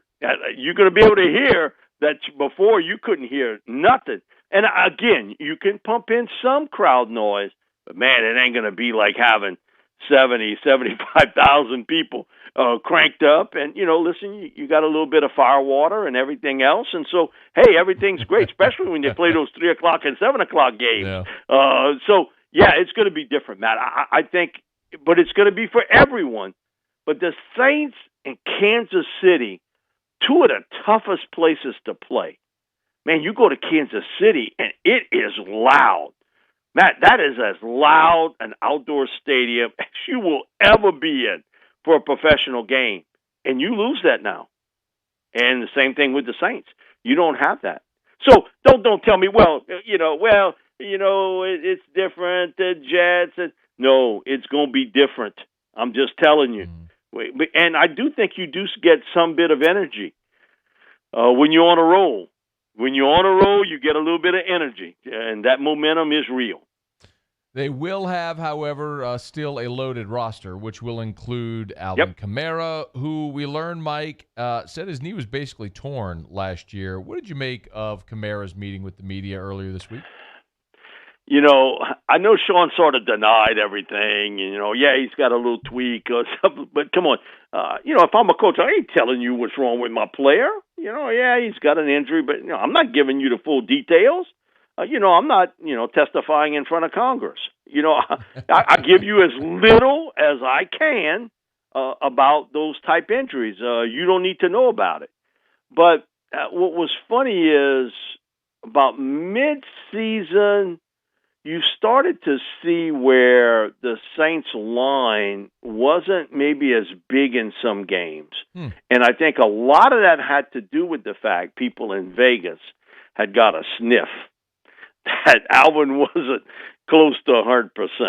And so that maybe that line wasn't what it would have been maybe a year ago when he was fully healthy. And they know before anybody. Don't ask me why, but they know before anybody else. On certain things. And so he's come back from it. We've had videos and actually had the trainer for Alvin on our SI network. And come on, and man, some of the stuff he does is unbelievable as an athlete. And so, man, he's a special player when he's healthy. He is a really special player as a runner and a receiver. And the fact, I give him a lot of credit. A lot of guys would not have played that season with it. I'm just telling you. Years ago, that would have been a big thing. Today, in a world where agents sort of, hey, man, shut it down. You're in for a money year. You maybe not playing it. You maybe don't look as well. Man, Alvin gutted it out. And, and people talk about, athletes, they're not as tough today. Look what that guy did. True. He answered the bell. So, athletes are bigger and stronger and faster today, but he showed you some toughness, and you knew something wasn't quite right.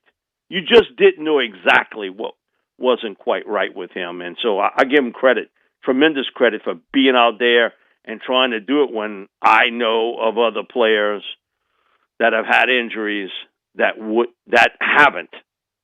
They've taken the powder, basically. No, I'm not going to play. And understanding what's at stake financially for him. Yeah. Mike, let's do one more quick one here. We'll get to listener questions. Any update on tryout players or free agents that New Orleans might be eyeing? None, and if they were out there, Sean ain't telling you squat. he don't need to tell you. He don't need to tell you. But again, I go back to that cornerback position. I think is there. We've already seen a little bit of a roster change. Not that this is a shock that Tommy Stevens now is at tight end. Right. I remember on draft day when they made the trade. Deuce and I are together doing the broadcast. And we sort of looked at one another. It's like, he ain't playing quarterback, is he? And then you got it that, they had him in that Taysom Hill. Come on, Tommy in the workout will look great. He's a big, strong arm guy. He's a very good athlete, really pieced together. But it's the inaccuracy. And you see it in him of being hot and cold with his throwing. Now, he's going to have to learn certain things as a tight end. This ain't playing in the backyard. He can catch the football, and he's a really good athlete, and he can run. But it's also the technique of blocking, getting out of that stance and getting into and out of cutting your breaks at a certain time. And so he's learning that position. Again, he's a developmental player, and I think that's what we all thought when they picked him. Now, I think a lot of people thought it would be a lot more, but you had to watch him throw the ball. He came to the Manning camp, and against air, he was inconsistent. He was throwing the ball high, low, and then he'd hit 4 or 5 in a row, and then he had 3 of them that he was sailing. And so that didn't come as a surprise to me. And, for him, he is going to have to convince the special teams coordinator, I can play on special teams and be really good at it. Because that's his only real shot to make this 53-man roster. And I think he'll be on the developmental squad. But for him to try to be on the 53-man squad, which I'm sure it's pretty crowded around that special teams coach, man, he's the most likable guy around.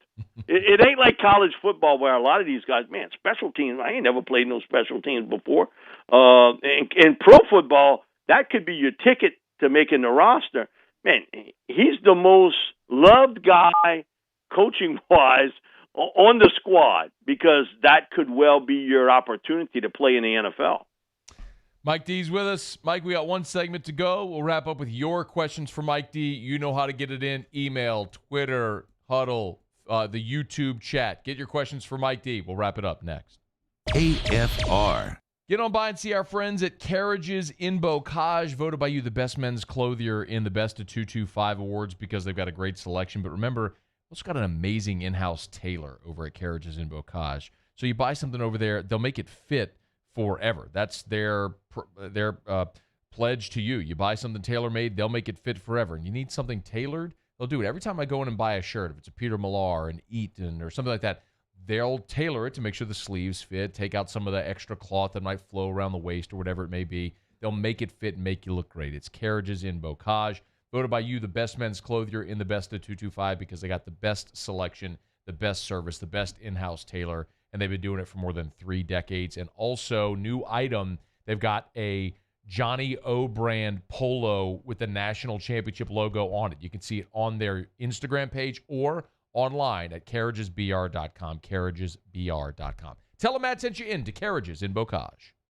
Here at the Big Squeezy, we continue to serve the Baton Rouge and Southeast Louisiana areas during these troubling times. We are dedicated to providing you healthy food items to help you live your best life. From our cold-pressed juices to our delicious smoothies, let the Big Squeezy keep you going. Stay active, stay happy, and let us help you stay healthy. Visit us at our locations and also inside of Alexander's and Mathern's grocery stores or online at thebigsqueezy.com.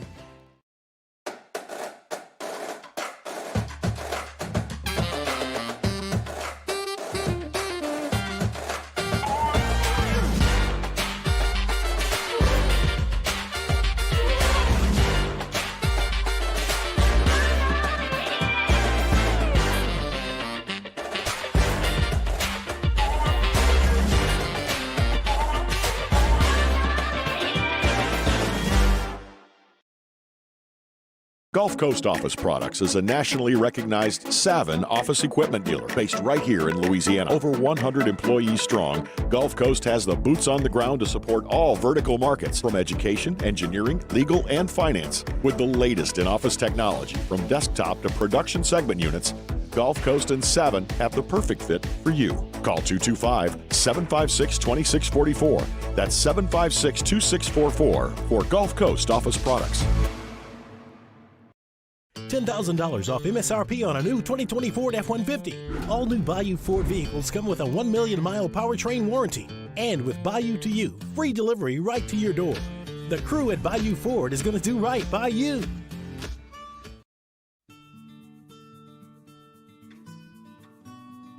This is a house call. This is a follow-up appointment.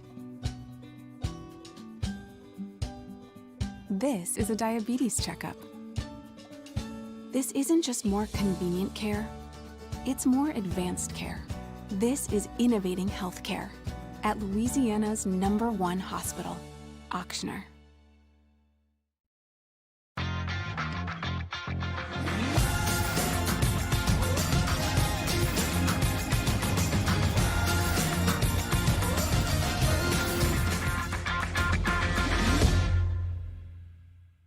When you want the best of Louisiana, you don't go to a superstore. We know what we like, and we like it local. Same goes for banking.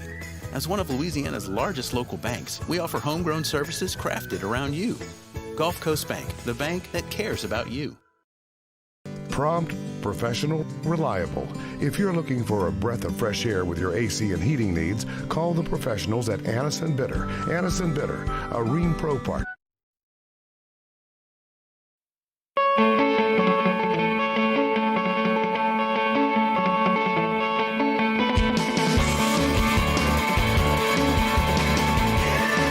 After further review with Matt Moscona, presented by the Aesthetic Medicine and Anti-Aging Clinics of Louisiana, Baton Rouge, Lafayette, and online at theantiagingclinics.com. ESPN Baton Rouge, New Orleans, Alexandria. Our weekly talk with Mike Detillier is brought to you by the one and only New Orleans original, Cesarac Rye Whiskey. All right, final segment with Mike D. Your questions. Let's get to it. Nathan Arnold in the YouTube chat, Mike, asked Mike, how many snaps per game do you think Ty Montgomery will get? I'm going to say this. It's just to find the right spot for him. But, I would look at 7 to 10 snaps. Now, again, depending on health, and that's going to play a part on how many he gets. I think he's going to be involved in this offense as a runner and a receiver. Mm-hmm. But, man, he's an interesting player. I think him and Deontay Harris are the two guys that are most intriguing to me because, one, Sean loves new toys. So Ty's the new toy in town, mm-hmm. And Deontay's the guy that he has said it over and over and over to us on these coaches shows about, I got to find a way to get him the football more. And so those, to me, offensively in training camp would be the most interesting guys. Glenn Laurie on Twitter asked Mike, do you think Darius Geis blew his NFL career? I don't know the whole story with it. But, man, that's what you're charged with is pretty serious. Yeah. And so, if anything close to that's put on him, probably so. Yeah, it's interesting, Mike. You got a guy like Joe Mixon who had an awful charge, still in the league, and then you have obviously Ray Rice and others who have not. It's yeah, I know. It's kind of hit and miss. Yeah, but it's timing too, and it's unfair. But listen, this is accurate. Yeah, Mike. Talented people get more chances than guys that are the average player. That's very true. And again, that's without. I know you agree too. It was without commentary on what he's accused of doing because it's heinous. Back to email. Warren says, Mike, which Saints rookie do you think makes the biggest impact? Oh, easy, Ruiz. He's going to be your starter at either center or guard, most likely guard, but he is the guy. He is going to make the biggest impact. Sean Payton told you tonight they picked him. We didn't pick him to watch. He's going to be your starter. I'm interested in Troutman because I think back at Jimmy Graham, that early on that rookie season, he was not a big impact guy. But, man, those last 5, 6, 7 games, man, Jimmy showed, hey, I can play. And I'm wondering a little bit about Troutman, if he won't be similar. Because of the lack of training camp and rookie camp and everything else, he's a big target guy, strong hands. And, man, you ain't bringing him down in the open field with an arm tackle. Yeah. Last one, ask Mike, get a favorite for NFL Rookie of the Year? Oh, goodness. I would say it has to be the quarterback, and I think that it may well be Tua. If they get more wins than Cincinnati? It gets more wins than Cincinnati. Yeah, and I sense. think, to be honest, Tua's playing on a better team than what Joe has in Cincinnati. And I think they can protect him a little bit better, and I think the defense in Miami will be better. Yeah. So, but I think, it's going to be one of those quarterbacks that's going to make that difference. And I think Tua, because of the supporting cast, has a better shot. Mike, you the man. We appreciate it as always. We'll talk next week. Thank you, brother. That's Mike Detillier. This is AFR. AFR. Brought to you by Shawbills Tire and Auto Service, ShawBillsTire.com. 18 locations in South Louisiana. Find the location nearest you at ShawBillsTire.com. Bumper-to-bumper auto service, name brand tires at wholesale prices, and our friends at Shawbills are hiring. That's right, at every location. They got 2 more locations coming in the Baton Rouge area, one at the end of this year, one of early 2021, and they are staffing up. So if you know someone who is looking for work, this is an awesome time to get in touch with Shawbills, and they are hiring for all positions in the garage and in the storefront. And they have great employee benefits from paid holidays, the health insurance with employer participation, dental, vision, supplemental insurance. You get the employee discount. You get a tool purchase program. You get paid time off, 401k. It's Shawbills. ShawBillsTire.com. Shawbills, we keep you rolling. $10,000 off MSRP on a new 2020 Ford F-150. All new Bayou Ford vehicles come with a 1 million mile powertrain warranty. And with Bayou to You, free delivery right to your door. The crew at Bayou Ford is going to do right by you. I've been doing business with Luba for 25 years. They're dependable, trustworthy. It's just the attention to detail with our clients. Our folks have years and years of experience. They're highly trained professionals. But many companies have that asset. What I'd like to think makes Luba a bit different is that we use those talents in a way that truly is dedicated to serving the needs of the folks who depend on us.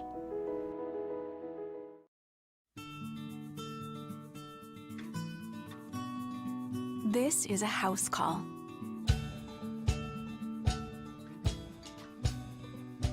This is a test result. This is a prescription refill.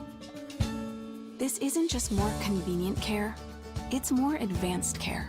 This is innovating healthcare. Start your virtual visit today at Auctioner Health.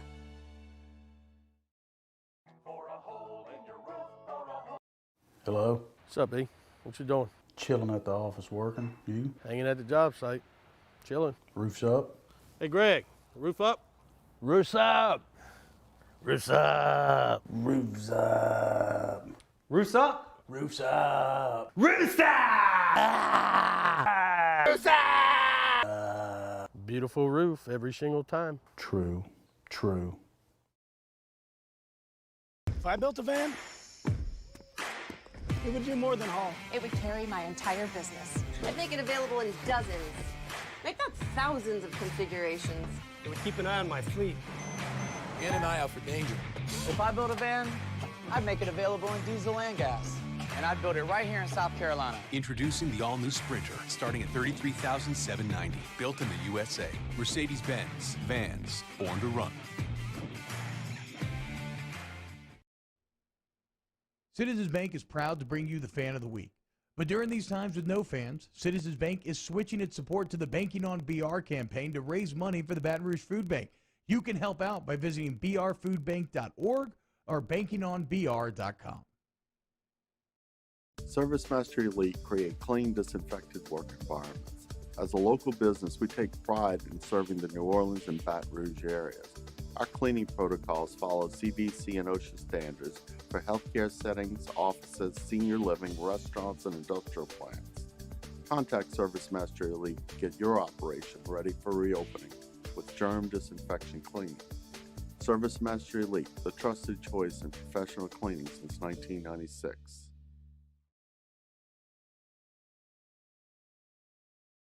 Callahan Injury Lawyers. Gearing up for the third hour of After Further Review, quick Sports Center update. In the meanwhile, Seattle Seahawks waived rookie cornerback Kima Siverend earlier this week after he was caught on video trying to sneak a woman into the team's hotel, a source confirmed to ESPN. The NFL Network first reported the circumstances of Siverend's release, noting the woman was wearing Seahawks gear in an attempt to disguise herself as a player. The St. Louis Cardinals will be back on the field tomorrow. They haven't played in the last 2 weeks due to the COVIDs. Going to take on a doubleheader versus the Chicago White Sox. In Major League Baseball today, Mets are an 8-2 winner over the Nats. Right now, the Pirates have a huge lead over the Reds. It's 9-0 in the second. Rays are up 7-3 over the Red Sox in the third, and the Orioles and Phillies are deadlocked at 0 in the top of the second. Hour 3 of After Further Review coming your way now. Matt Moscona. I'm very important. After Further Review. Say it one more time. After Further Review with Matt Moscona. And here we go. ESPN Baton Rouge, New Orleans, Alexandria. Live from the Mercedes-Benz of Baton Rouge studios. That's right.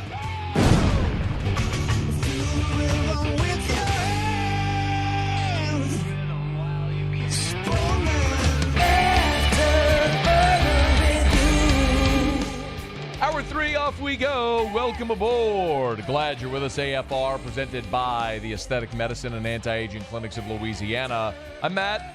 I appreciate it, bud. Have a good one. Paul O'Neill. They're chanting Paul O'Neill's name.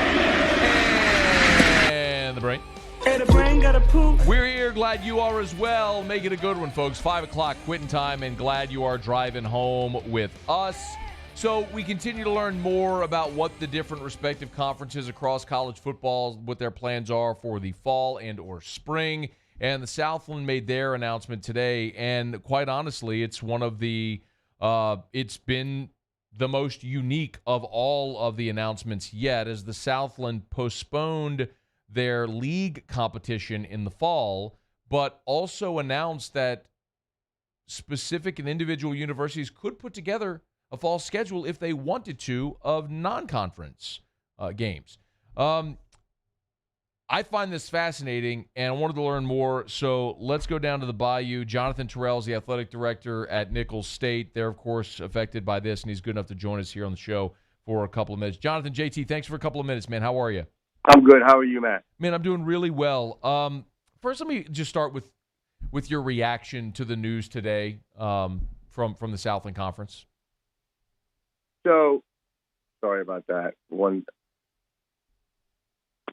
So, just, the first thing is always about the health and safety of our student athletes. And, we were preparing for something and not knowing exactly what we were going to get. And once we all got together and then waited for the presidents to make their decision, I just immediately felt for all of our student athletes, soccer, volleyball, football, cross country, because these young men and women are preparing for their seasons, and to have it cut short and move to the spring, with the intent to move it to the spring to make sure that we can get that to work out. But I just know that we were just getting to some normalcy, and I think that we're having all of these sports on campus, and we were really excited about what was about to happen.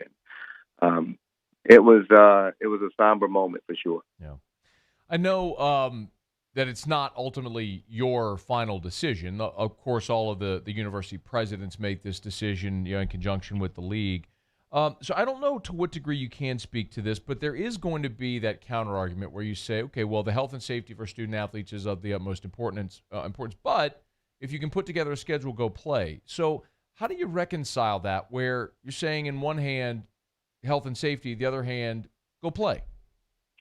So I can tell you that, that was always for us at Nicholls State a big concern. And as you may or may not know, so we're not playing any fall sports. No extra, no if you can line it up and work it out. We're not doing anything because just what you said, we thought that if you're going to make a statement that you're talking about the healthy and safety of your student athletes, then how will it look when we turn around and say that we're going to go and try to put a season together, but we don't have a conference championship? The NCAA is saying no. Ohio State, the Pac-12, Big Ten. And so we just decided that it was best for us if we didn't have any fall competition. I guess I just go back to thinking, like everyone else, the tough spot about it is the fact that if you're talking about student athletes and their safety, then I think about resources.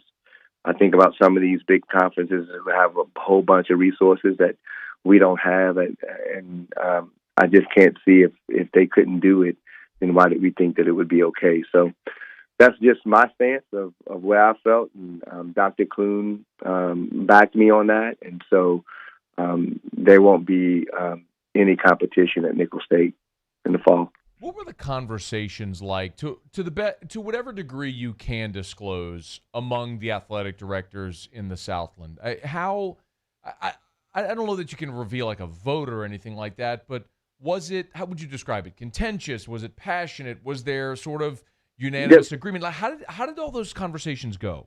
Yeah, so it was passionate. I mean, listen, we all believe this. We all believe that the student athletes, when they have structure and something to work towards, that we thought that they were safer with us. We all agreed to that. We all knew that we felt that way, that they truly were. You're testing them once a week. You're doing all of these things. But what comes into play is that the unknown. And so I think that, some people had some contractual obligations, and they didn't want to break them. And so, you get into stuff like that. And there's some people who had a lot more resources than others, that where they were able to have testing once a week at no cost. I mean, that makes a big difference, So I think that when we left our meeting, I can just say that, as passionate as we all were, at the end of the day, we're thinking about the student athlete. And I think the biggest difference maker was that some felt that they were safer playing than others, and that some felt that, the conference just felt that, hey, you'll have the opportunity to play if you want to, but we're not going to have a conference championship. Yeah. So, and that's where we left it. Jonathan Terrell is our guest. He's the AD at Nicholls State University. By the way, I mean, you just take over the job in June. It's like, hey, here's your first football season. There you go. All you get to deal with is a 100-year pandemic. Like, how much does this suck personally? Well, Matt, I can tell you this. I said tough times don't last and tough people do. And I love this university, and I've been here through some tough times. And, when you think about the pandemic, I'm probably at the same level as every other AD right now, because nobody's been through this. It's not like a hurricane where we can go and talk to Florida and see what they're doing, or talk to somebody else to see what they did to prepare. It is truly, we're all in this together. So it has been a tough month. July 6th was my start date. And so it has been tough, but I tell you that we have such a great group of coaches who truly, truly care about the student athlete that is here. So that makes you wake up in the morning excited to go to work, because you're all talking about, we're one team, one goal, trying to continue to climb. I got a couple more for you. Can we talk about what not having a football season does financially to the Nichols athletic department? Yeah. So I can just tell you that it's going to be some tough times. I mean, and you can imagine what it means to other universities, but for us to not have the guarantee from LSU and to not have to sell those season tickets and have all of those fans in the stands and all the different ways that you end up making money. It's a big hit to our bottom line, honestly. In order to continue to have sports, you need all of these things to work, and so for it not to happen, we are moving forward, man. I tell you, it is great to have a leader such as Dr. Clune to talk about we will get better through the pandemic. So it's big for everybody. It is my job to find ways to be able to fill those gaps. And so that is what I've embraced, that here we are, and we need to continue to move forward because there are people counting on me to do that. And that is my goal. So it's not just big. It's a big deal here at Nicholls State, but we're not alone in that. It's a lot of people that have feel this, as we all are, even when you're talking about different companies and, through the pandemic by itself. There's just no question. It's everyone obviously in the FCS, the Group of Five, all the way up to some Power Five leagues. I mean, I think that's a point that's starting to crystallize for a lot of people, is that whereas there's assumption that these college programs have these treasure troves of cash, it's not actually true. You make money and you spend it on your student athletes. So, materially in the short term, is there a way that Nichols in particular can either recoup funds, or how do you cut spending? How do you start to work your way through this? Yeah, so our biggest deal is now more than ever, if you're a Colonel fan and you're talking about helping student athletes and you're talking about helping this program, our deal is to reach out to communities, businesses, and really get them to continue to buy into what we have. And this is such a great little university, and I say little because I always call it unique, down in Thibodaux, Louisiana. And there's so many people who have had a great future once they left here, and to be able to give back so other student athletes will be able to have that same future that they can look forward to as well. So our deal is to continue to climb, to continue to go after and try to make up the difference. We have the Book Vault Family Athletic Complex that's being built right now, and that was a process that's happened 3 years ago, and finally the steel is going up. So we have positive things happening around campus. They know that we're moving in the right direction, even though that we're in this situation. We're still moving. We got school opened up, and students back on campus and walking around wearing their masks, doing all the right things, and it's exciting to have that feeling. It just would have been just a little cap on it to be able to have soccer and football and volleyball and cross country going at the same time. Sure. Last thing before you jump, and I know your time is valuable, especially right now with so much going on. I know Central Arkansas is piecing together a schedule. Do you know if there's any other teams in the Southland that are preparing to play games this fall? Yeah, I think there's. As a matter of fact, I was just actually reading it. I think it's Stephen F. Austin, and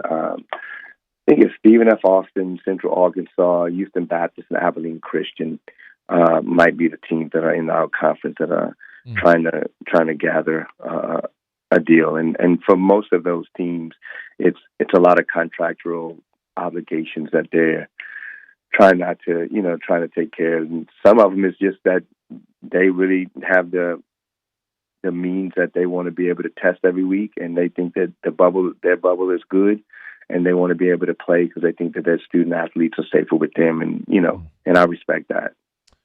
What it's certainly an unusual time in all of our histories, but certainly in college football as well. Jonathan Terrell, JT, AD at Nichols. I appreciate a couple of minutes so much today. Thank you for your time. Yeah, thanks, man. Have a good one, man. Take care. Go Cardinals. Our pleasure.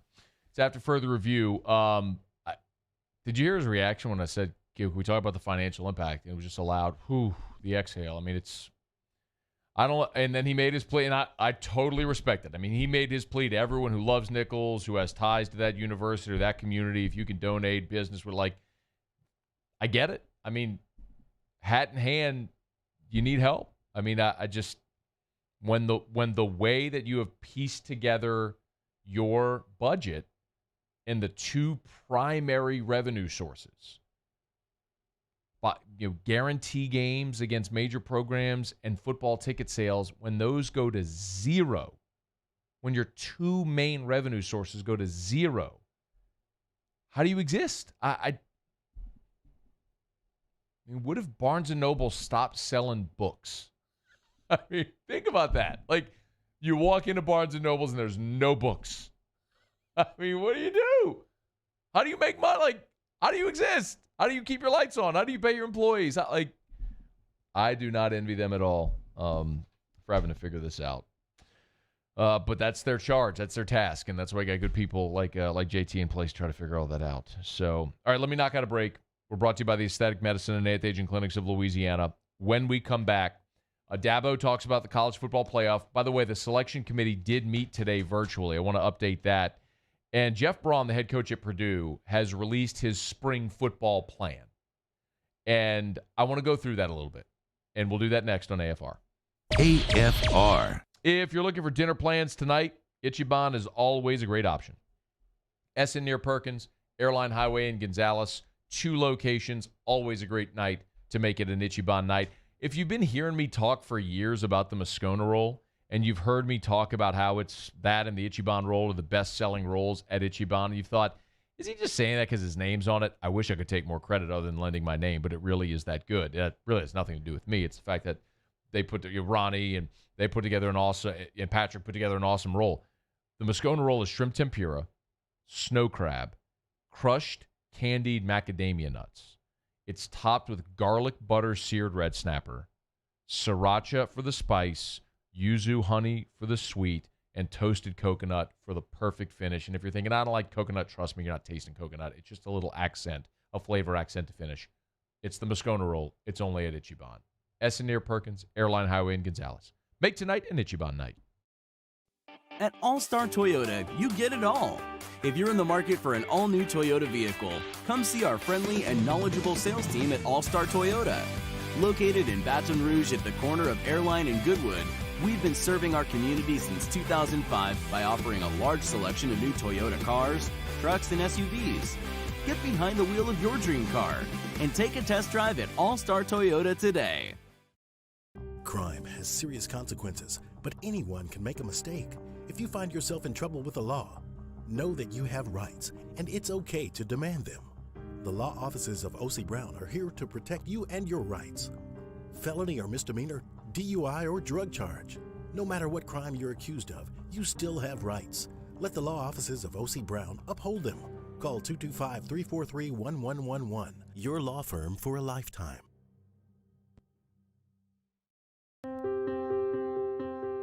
This isn't just another day. It's so much more. Kelly's life was put on hold when her auctioneer primary care doctor discovered a rare blood disorder. Her doctor connected her to an auctioneer care team of cancer, heart, and kidney specialists.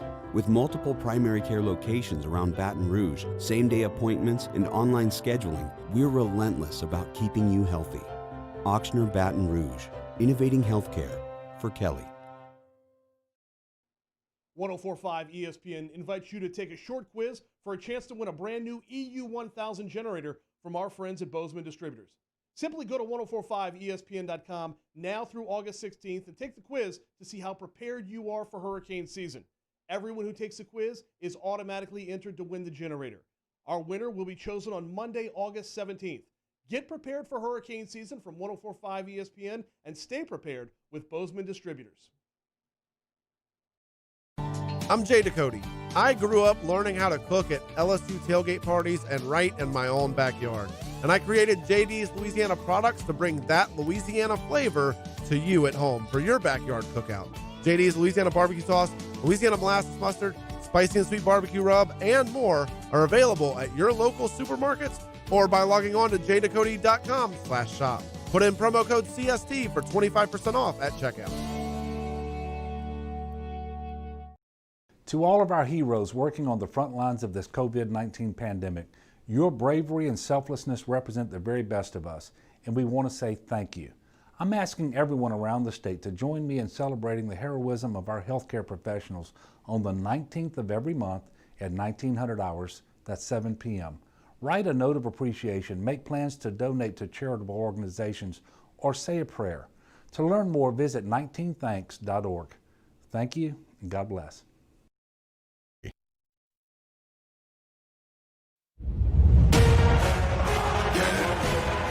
You know that I got it, yeah. You know that I got it, yeah. All this game up in my pocket, bet that you can't stop it. You know that I got it. After further review with Matt Moscona, presented by the Aesthetic Medicine and Anti-Aging Clinics of Louisiana, Baton Rouge, Lafayette, and online at theantiagingclinics.com. ESPN Baton Rouge, New Orleans, Alexandria.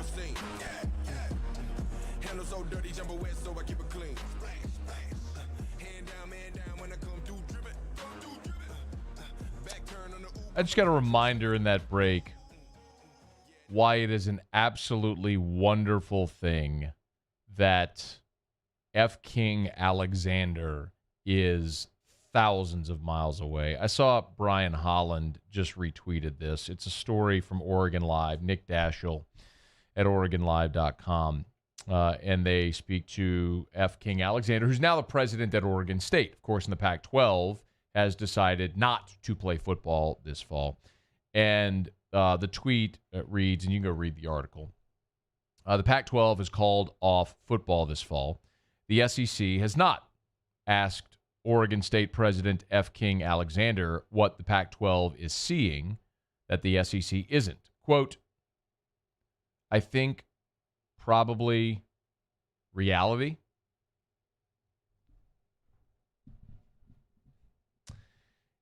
The thing that has been so... LSU could not be better off without F. King Alexander thousands of miles away. He did more harm to the LSU system than any leader in recent memory, certainly that I can think.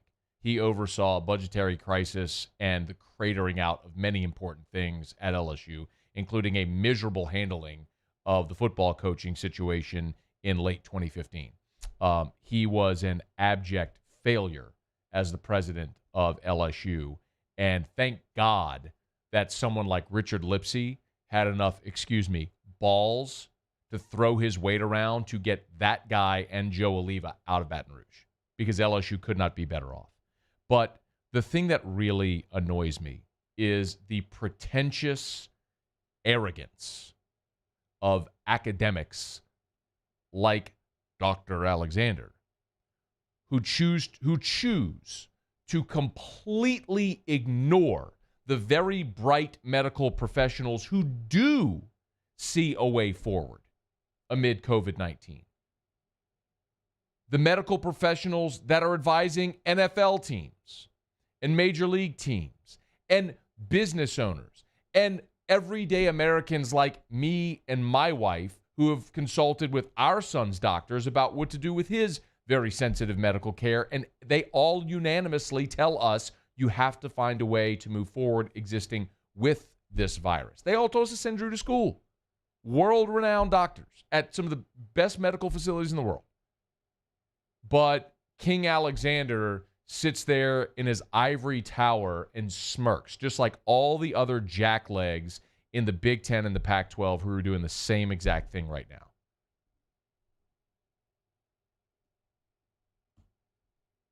Just like what Darren Ravel did earlier this week, where he laid out what the MAC doctor says, what the Pac-12 doctor says, and then the SEC doctor, they're going to play. Never mind the fact that the ACC is playing as well, and their doctor, their medical expert that's advising them is a Duke infectious disease specialist. But that's not good enough, I guess, right? Because they practice below the Mason-Dixon line. Right, Darren?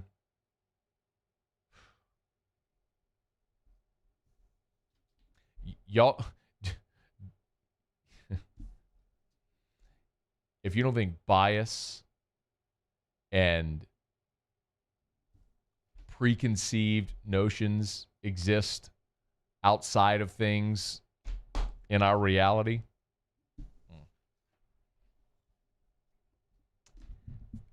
when you say a prayer tonight, make sure you mention Richard Lipsey. Throw up one for Richard Lipsey for throwing every bit of leverage he had very publicly to get Joe Oliva and King Alexander far, far away from Baton Rouge. Because the university that I graduated from and the athletic department that we all love because you're listening to the show are so much better off without those two people controlling anything having to do with LSU athletics or Louisiana State University.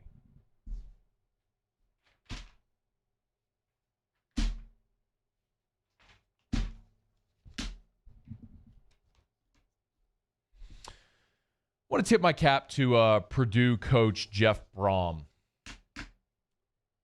because he tried. He tried. And I have a lot of respect for what he's attempting to do.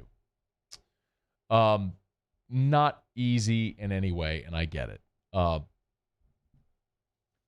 The coaches, the players, they're the ones that are going to be most impacted by the decision that the Big Ten and Pac-12 presidents made. They wanted to play. Even the players in the Pac-12 who started their Pac-12 unity group, they all came out and said, we want to play. Those who are afraid of them unionizing, it's silly. The only leverage they have is sitting out. That's their greatest leverage. And they all, even amid this pandemic, were like, we want to play. We'll play. They're telling you they're giving away their greatest leverage. So I have a great amount of sympathy for the coaches and the players that have worked so hard and want to play. Like, that part of this sucks tremendously. There's no way around it. Like, the players that sign scholarships at Purdue that want to play, this isn't their fault. The coaches who work at those places, it's not their fault. Their leaders ultimately made different decisions with different priorities in mind. That's just the bottom line. But Jeff Brom is trying to figure out a way to make it work. So Jeff Brom outlined a proposal. It is, and they put it up on Purdue's website if you want to see it. It's, color coded and all this sort of stuff, and good on him. I mean, he did the best he could do. I mean, he laid out this whole structure, an 8-game spring season from February 27th to April 17th of 2021. 8 games. He laid out the fall season. You can pull it up, Paul. It's if you're watching, you're not going to be able to read it. It's super small, but you can go see it on their Twitter account, how he laid out this format. Spring season, 8 games. Fall season, 10 games, starting in October and running through December the 11th of 2021. So you can see kind of how he laid out the basic structure of this proposal.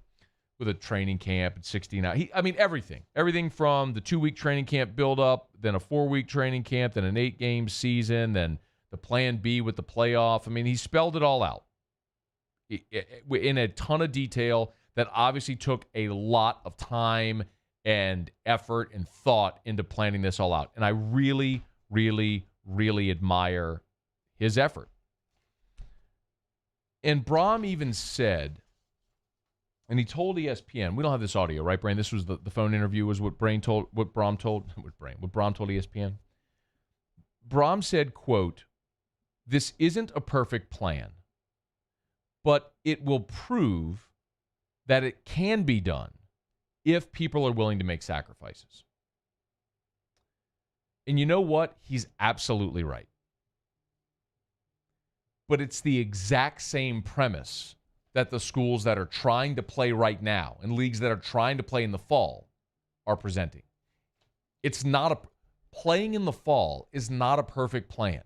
Playing conference only, some with a +1, Notre Dame joining the ACC, testing every week or 3 times a week. You're trying to exist in a bubble as best you can to limit contact and it's not a perfect plan. No spring football, this kind of football school ramp up and how it's like open date so you can leave yourself flexibility if there's an outbreak and you need to move. Again, it's not a perfect plan. But to what Brom said, it can be done if people are willing to make sacrifices. Absolutely. That spring thing can be done if people are willing to make sacrifices. But the same can be said for this fall schedule right now. Because if you think we're going to be in a drastically different world relative to COVID in 4 months, you're kidding yourself. Like, that's the one thing we should all have learned right now. It's all in how we react to COVID. COVID's going to be around for 100 years. It's like influenza. It's a virus that's going to be with us. We have to learn to live with it. And the better option, in my opinion, in the opinion of the SEC, the ACC, the Big 12, and others, is make your sacrifices now so you can try to get back on target as best you can, because the reality is the biggest issue with playing in the spring of 21 and then a fall of 21 is that you're talking about 2 modified seasons. This is the single biggest issue. You just heard an athletic director on this show in the last segment from Nichols, when I asked him about the money, let out this deep exhale. You can tell the anxiety that he and so many others have to deal with as they try to figure out how to run an athletic department amid this, amid losing all this revenue. So now, follow me, okay? You lost your revenue from the NCAA basketball tournament, which is the second biggest moneymaker. And in some universities, it's the biggest moneymaker that they have. You lost your NCAA tournament revenue. You're losing your fall 2020 football season, or a chunk of that revenue. No matter how you slice it, it's not going to be what it was if you had full schedule, full stadium, all that stuff. Basketball season, this coming basketball season isn't going to look like a complete season. Some leagues, like we mentioned, have already canceled games to the start of the year, till you get into the spring semester. So that's not going to look identical. So you're going to lose. You lost last year's NCAA tournament. You're losing massive amounts of money from this year's football season. This upcoming basketball season isn't going to be full attendance, whatever it'll be. And now you're saying next year's football season, you want to shrink that also? Like, how much more do you want these athletic departments to give before they have to shutter their doors? At least if you try to play now, you theoretically can work toward a full season in the fall of 2021 to get back on track. With his plan, he's saying we're not going to get back on track until fall of 2022. Give up another full football season. I mean, you got university presidents, athletic directors trying like hell to play right now. That's how desperate they are. You want to give them up another season? It's not practical. So to Brom's, and again, respect to Jeff Brom for being the guy willing to put pen to paper, come up with a plan and say, we can do this if we work together. But the problem with that is you could do it right now also if you'd work together. There's so many examples of leagues doing it right now with the willingness to work together. But the problem is the Big Ten presidents and the Pac-12 presidents weren't willing to work with the rest of the Power Five to make this happen right now. And so now you're in the situation where you are. And those 2 leagues are going to be left out in the cold. Because as Mike D said last hour, trying to play spring, what did he say? It's like he compared them playing spring football like to the atom bomb. I don't even know exactly the analogy, but there's something along those lines. Said it would be about as effective as hiding under your desk. Oh, that was it, right? I mean, oh man.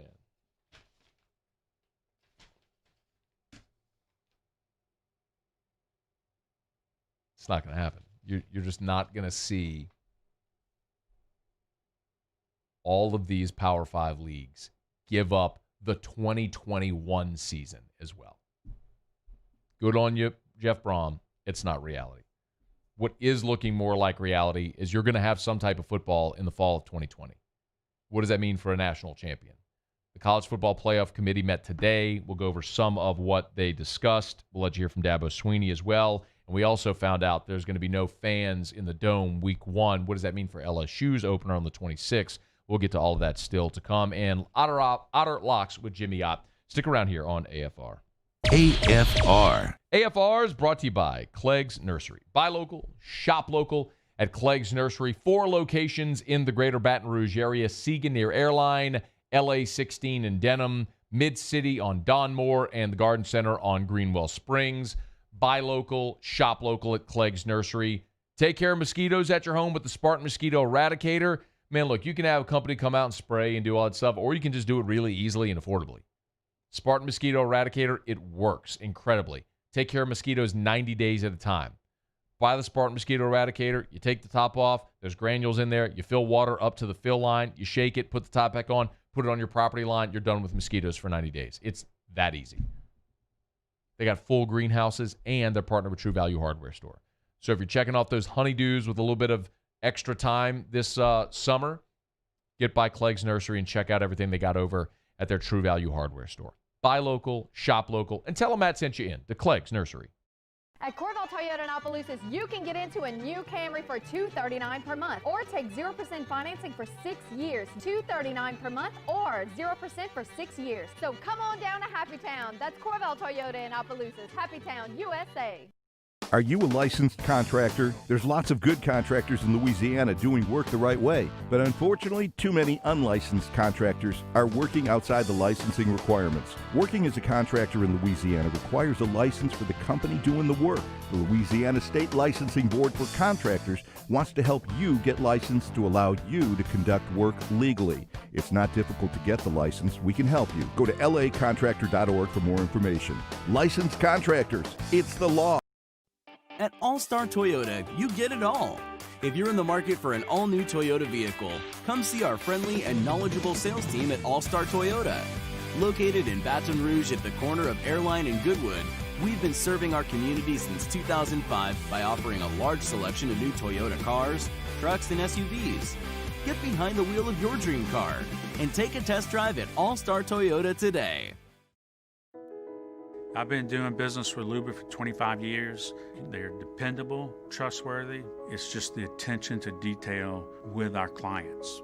Our folks have years and years of experience. They're highly trained professionals, but many companies have that asset. What I'd like to think makes Luba a bit different is that we use those talents in a way that truly is dedicated to serving the needs of the folks who depend on us. If I built a van,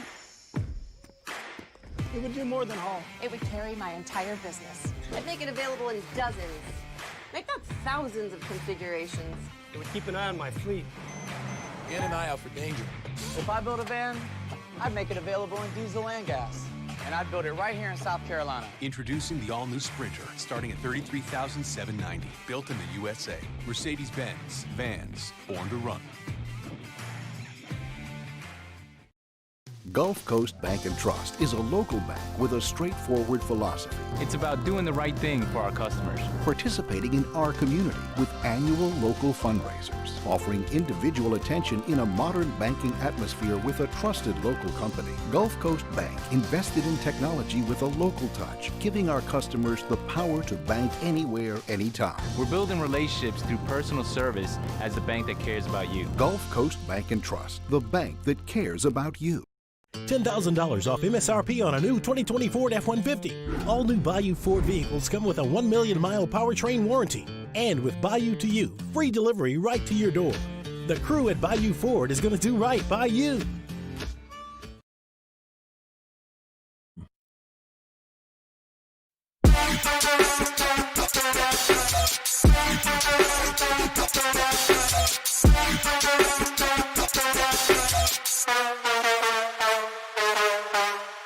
After further review with Matt Moscona, presented by the Aesthetic Medicine and Anti-Aging Clinics of Louisiana, Baton Rouge, Lafayette, and online at theantiagingclinics.com. ESPN Baton Rouge, New Orleans. Alexandria. I mean, we love to have the fans out there. The fans give us energy in life, but, due to this pandemic and all that stuff, it's unfortunate that they can't be out there, but we still have to do our job regardless if we have fans or no fans. But we love them out there, but if they can, we still got to go out there and do our job. As Marcus Williams, no fans for the Saints home opener against the Bucs. Team made that announcement yesterday evening. The Saints, so that's September the 13th. The Saints don't play another home game until 2 weeks after that, September 26th. So remember, LSU's schedule is going to start a day before, September 26th. So the Saints will play the Packers on Sunday Night Football, September 27th. Louisiana has to be, according to this, in Phase 3 to allow fans socially distanced in stadiums. So we know we're in Phase 2 through August 28th. So we got another 15 days at least in Phase 2. So if after another 15 days we move into Phase 3, then theoretically could plan to have fans at the LSU opener, provided they play at home September 26th, which we don't know that yet until we see the schedule. And the Saints-Packers could have fans theoretically if we move into Phase 3. But it's not surprising that they would make the call now because two reasons. One, the game's indoors, obviously. And number two, you need time to work out logistics of hosting fans. Like, we got a really good lesson in this back in 2015 when South Carolina, there was a flood in Columbia, and that South Carolina home game got moved to Baton Rouge, and just how difficult it is to pull together a game because of the logistics. I mean, you need parking. You need parking attendants. You need tickets. You need ticket takers. You need concessions filled up in the stadium. You need concession stand workers. You need stocked restrooms with things like paper towels and toilet paper. And a lot of that stuff is ordered far in advance. You need custodians and security and all of the things that you don't necessarily think of, you have to plan in accordance with the number of people you're planning on having in the venue. So you need time to piece all of that together. I think, as I mentioned, the bigger question is September 27th because that coincides with LSU's opener a day earlier and provided it's at home. And if Louisiana's through Phase 2 and into Phase 3, then you could have fans theoretically for those games.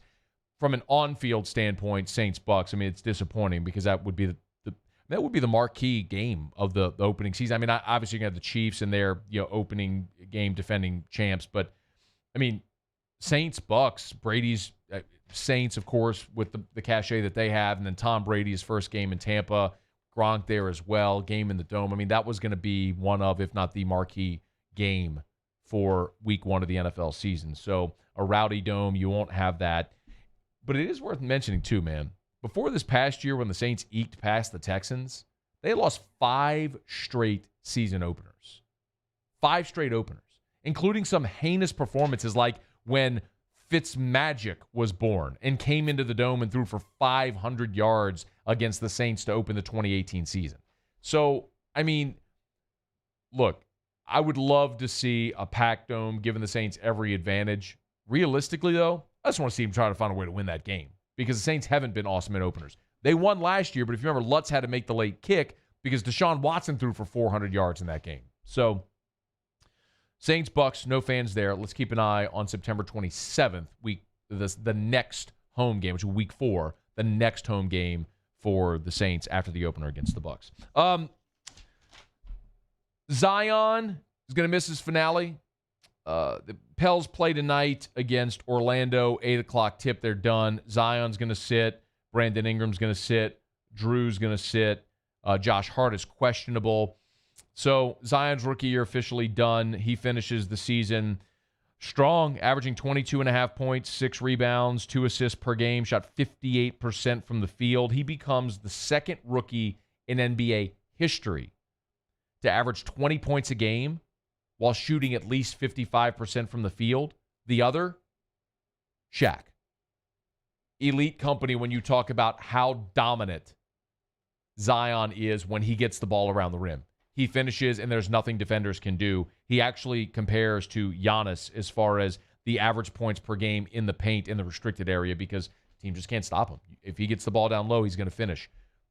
It's super disappointing the way this season has gone. When you think back to May 14th of 2019, when the Pels won the lottery, and there was that viral video of the Pelicans front office going bonkers and the ticket office going bonkers whenever they found out that they won the lottery and they were going to get Zion. When you think about the elation of that moment to now, it's disappointing. Look, there's been a lot of good, right? You had David Griffin, you had Trajan Langdon, you had Swin Cash. You make this incredible deal where it's just highway robbery in the AD trade, and you're feeling really good, and then Zion tears the meniscus. He misses 40 games. You're starting to peak, and then coronavirus shuts everything down. You go to the bubble. You're feeling really optimistic about your chance to get the 8 seed, and then Zion leaves the bubble. Then he's on the burst restriction, and you just lay down in that environment. It's super disappointing. I know everybody is calling for Alvin Gentry's head, and I'm not going to stop you from doing it because Alvin Gentry in his career is a .465 coach. I mean, he's got a .465 winning percentage. He is a sub-500 coach in his career. When you've coached as long as Alvin Gentry has, and you've coached 1,000 games, you are what you are, man. And he's an average coach. And personality-wise, I don't think he's the guy for this franchise. But I also think it's brutal to try to judge this year. You didn't have your best player for 40 games. And then you're peaking. You're playing better. I mean, after the 13-game losing streak, they went 22-15. I mean, they were 7 games above 500 after that. They were staring the 8 seed in the face. And then everything gets shut down, and then we know what happens. So, I don't know. It's not my call. If it were, Alvin Gentry would be out, and you'd have a more dominant personality to try to keep this young roster on the straight and narrow, because I don't think you have great leadership on this team. But I don't know if David Griffin's going to do that. And if he gives Gentry a mulligan, I don't think fans are going to be happy, but it also wouldn't surprise me. All right, it's after further review. Glad to have you aboard with us here. Let me remind you about South Point Volkswagen, southpointvw.com, new and certified pre-owned in Baton Rouge and online at southpointvw.com, southpointvw.com. Let me remind you about the certified pre-owned selection as well. If you're in the market for a pre-owned vehicle, I mean, South Point Volkswagen moves so many new Volkswagens that people trade in their old vehicle. So you can go buy a beautiful brand new Volkswagen, but they have all different makes and models of certified pre-owned vehicles. So, man, if you're shopping certified pre-owned, make sure, go visit the used car lots. That's fine. Make sure you go to South Point as well. They got more than 100 different makes and models of certified pre-owned vehicles on the lot. And they're looking to make a deal. They're looking to move inventory. It's South Point Volkswagen. Airline just north of Highland or southpointvw.com. South Point Volkswagen. What's your direction? Dabo Sweeney said, fewer teams in the playoff does not hurt the value of the title. Here's what the Clemson coach said to ESPN. I mean, no, I think it is what it is. Pick the 4 best teams and go play. And, we've been one of those 4 for 5 years in a row. So, in my opinion, it doesn't change anything for us. We're just trying to be the best Clemson we can be. And whoever you play every week, you try to win that game and you try to keep moving forward. You don't have any control over that stuff. So, I don't, when it's all said and done, whoever wins it, wins it. That's the champion. I mean, it's the same way in every sport. Basketball got disrupted, but they're going to crown a champion. Golf got disrupted, but when somebody wins it, they crown a winner. When somebody's going to win the baseball, MLS, soccer, they're playing. Somebody's going to win a championship. So maybe it's a shortened season. Maybe it's not as many teams or whatever. But you best believe whoever wins is going to have to earn it. Ain't nobody going to give nothing to nobody. So you can only control what you control. I agree with him. And remember, the College Football Playoff Management Committee said Wednesday there's a playoff call coming next week to discuss these recent changes. And the selection committee met virtually today to start preparing for the season. College football playoff is preparing to take place in the fall. And if and when it does, that only further disincentivizes the Big Ten and the Pac-12 from playing in the spring, because what are you playing for? It's after further review. Otterlocks next. AFR. Brought to you by Pluckers. Mentioned that the Pels' last game of the season is tonight. They play Orlando, 8 o'clock tip. You need a place to watch? Get by Pluckers. Nicholson, just south of campus.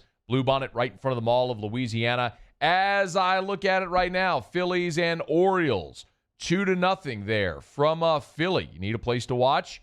Get on by Pluckers, because if you're just that much of a glutton for baseball that you'd sit there and watch the Phillies and the Orioles, get on by and watch it at Pluckers, because you've got award-winning jumbo chicken wings, ice-cold draft beer, a full-service bar, and yes, now, sports on TV again. You can watch the NBA action from the bubble. You can watch all the Major League Baseball games. Whoever your favorite team is, if you can't get that game, they got it at Pluckers. Every single sporting event that's going on right now in the world, you can watch it at Pluckers in spectacular high definition while you eat wings and drink beer. What more in the world could you possibly want? Nicholson or Bluebonnet, dine in or carry out. Pluckers, you don't like our wings. We'll give you the bird. $10,000 off MSRP on a new 2020 Ford F-150. All new Bayou Ford vehicles come with a 1 million mile powertrain warranty. And with Bayou to You, free delivery right to your door. The crew at Bayou Ford is going to do right by you. Gulf Coast Bank and Trust is giving our customers the power to bank anywhere, anytime during this challenging event. And we're right there with you. Our mobile banking app is a smart way to manage your money and time. Gulf Coast Bank and Trust, the bank that cares about you. Divorce is hard. Divorce is messy. Divorce is exhausting. The law offices of O.C. Brown walked me through my divorce and helped me find the right solution for me, my kids, my finances, and my property. Call the law offices of O.C. Brown, your law firm for a lifetime. Gulf Coast Office Products is a nationally recognized Savin office equipment dealer based right here in Louisiana. Over 100 employees strong, Gulf Coast has the boots on the ground to support all vertical markets from education, engineering, legal, and finance. With the latest in office technology from desktop to production segment units, Gulf Coast and Savin have the perfect fit for you. Call 225-756-2644. That's 756-2644 for Gulf Coast Office Products.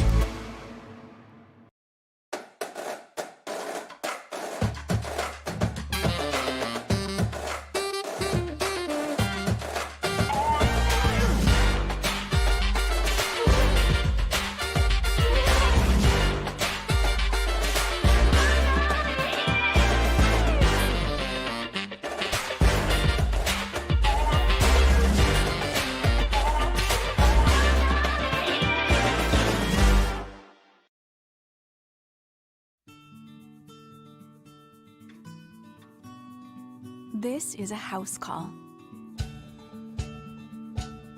This is a follow-up appointment. This is a diabetes checkup. This isn't just more convenient care, it's more advanced care.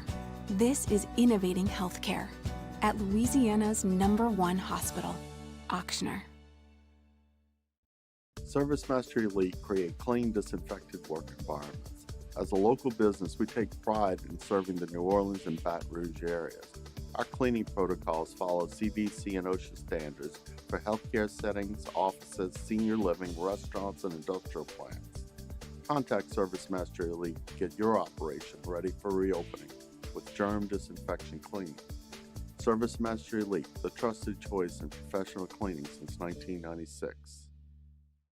At Corval Toyota in Opelousas, you can get into a new Camry for $239 per month, or take 0% financing for 6 years. $239 per month, or 0% for 6 years. So come on.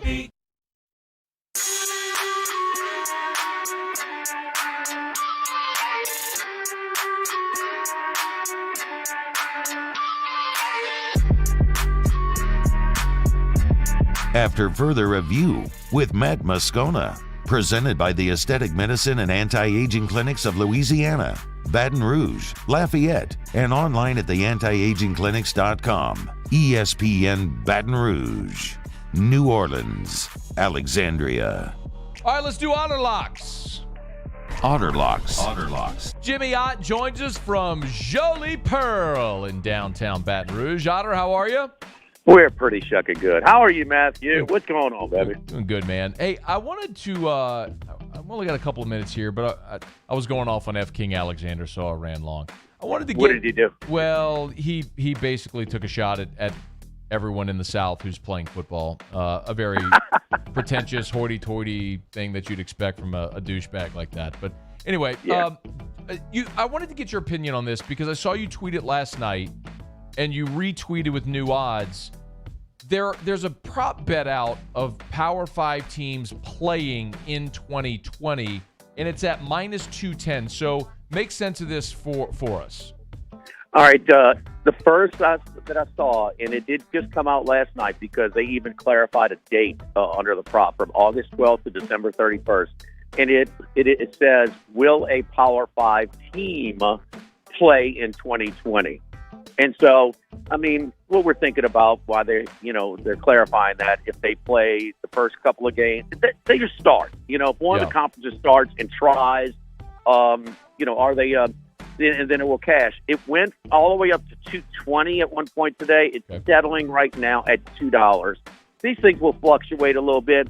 It's not big money, Matt. It's a $200 limit. So this is not like some wise guys coming in. This is some casual bettors just taking a side or something like that. So very similar.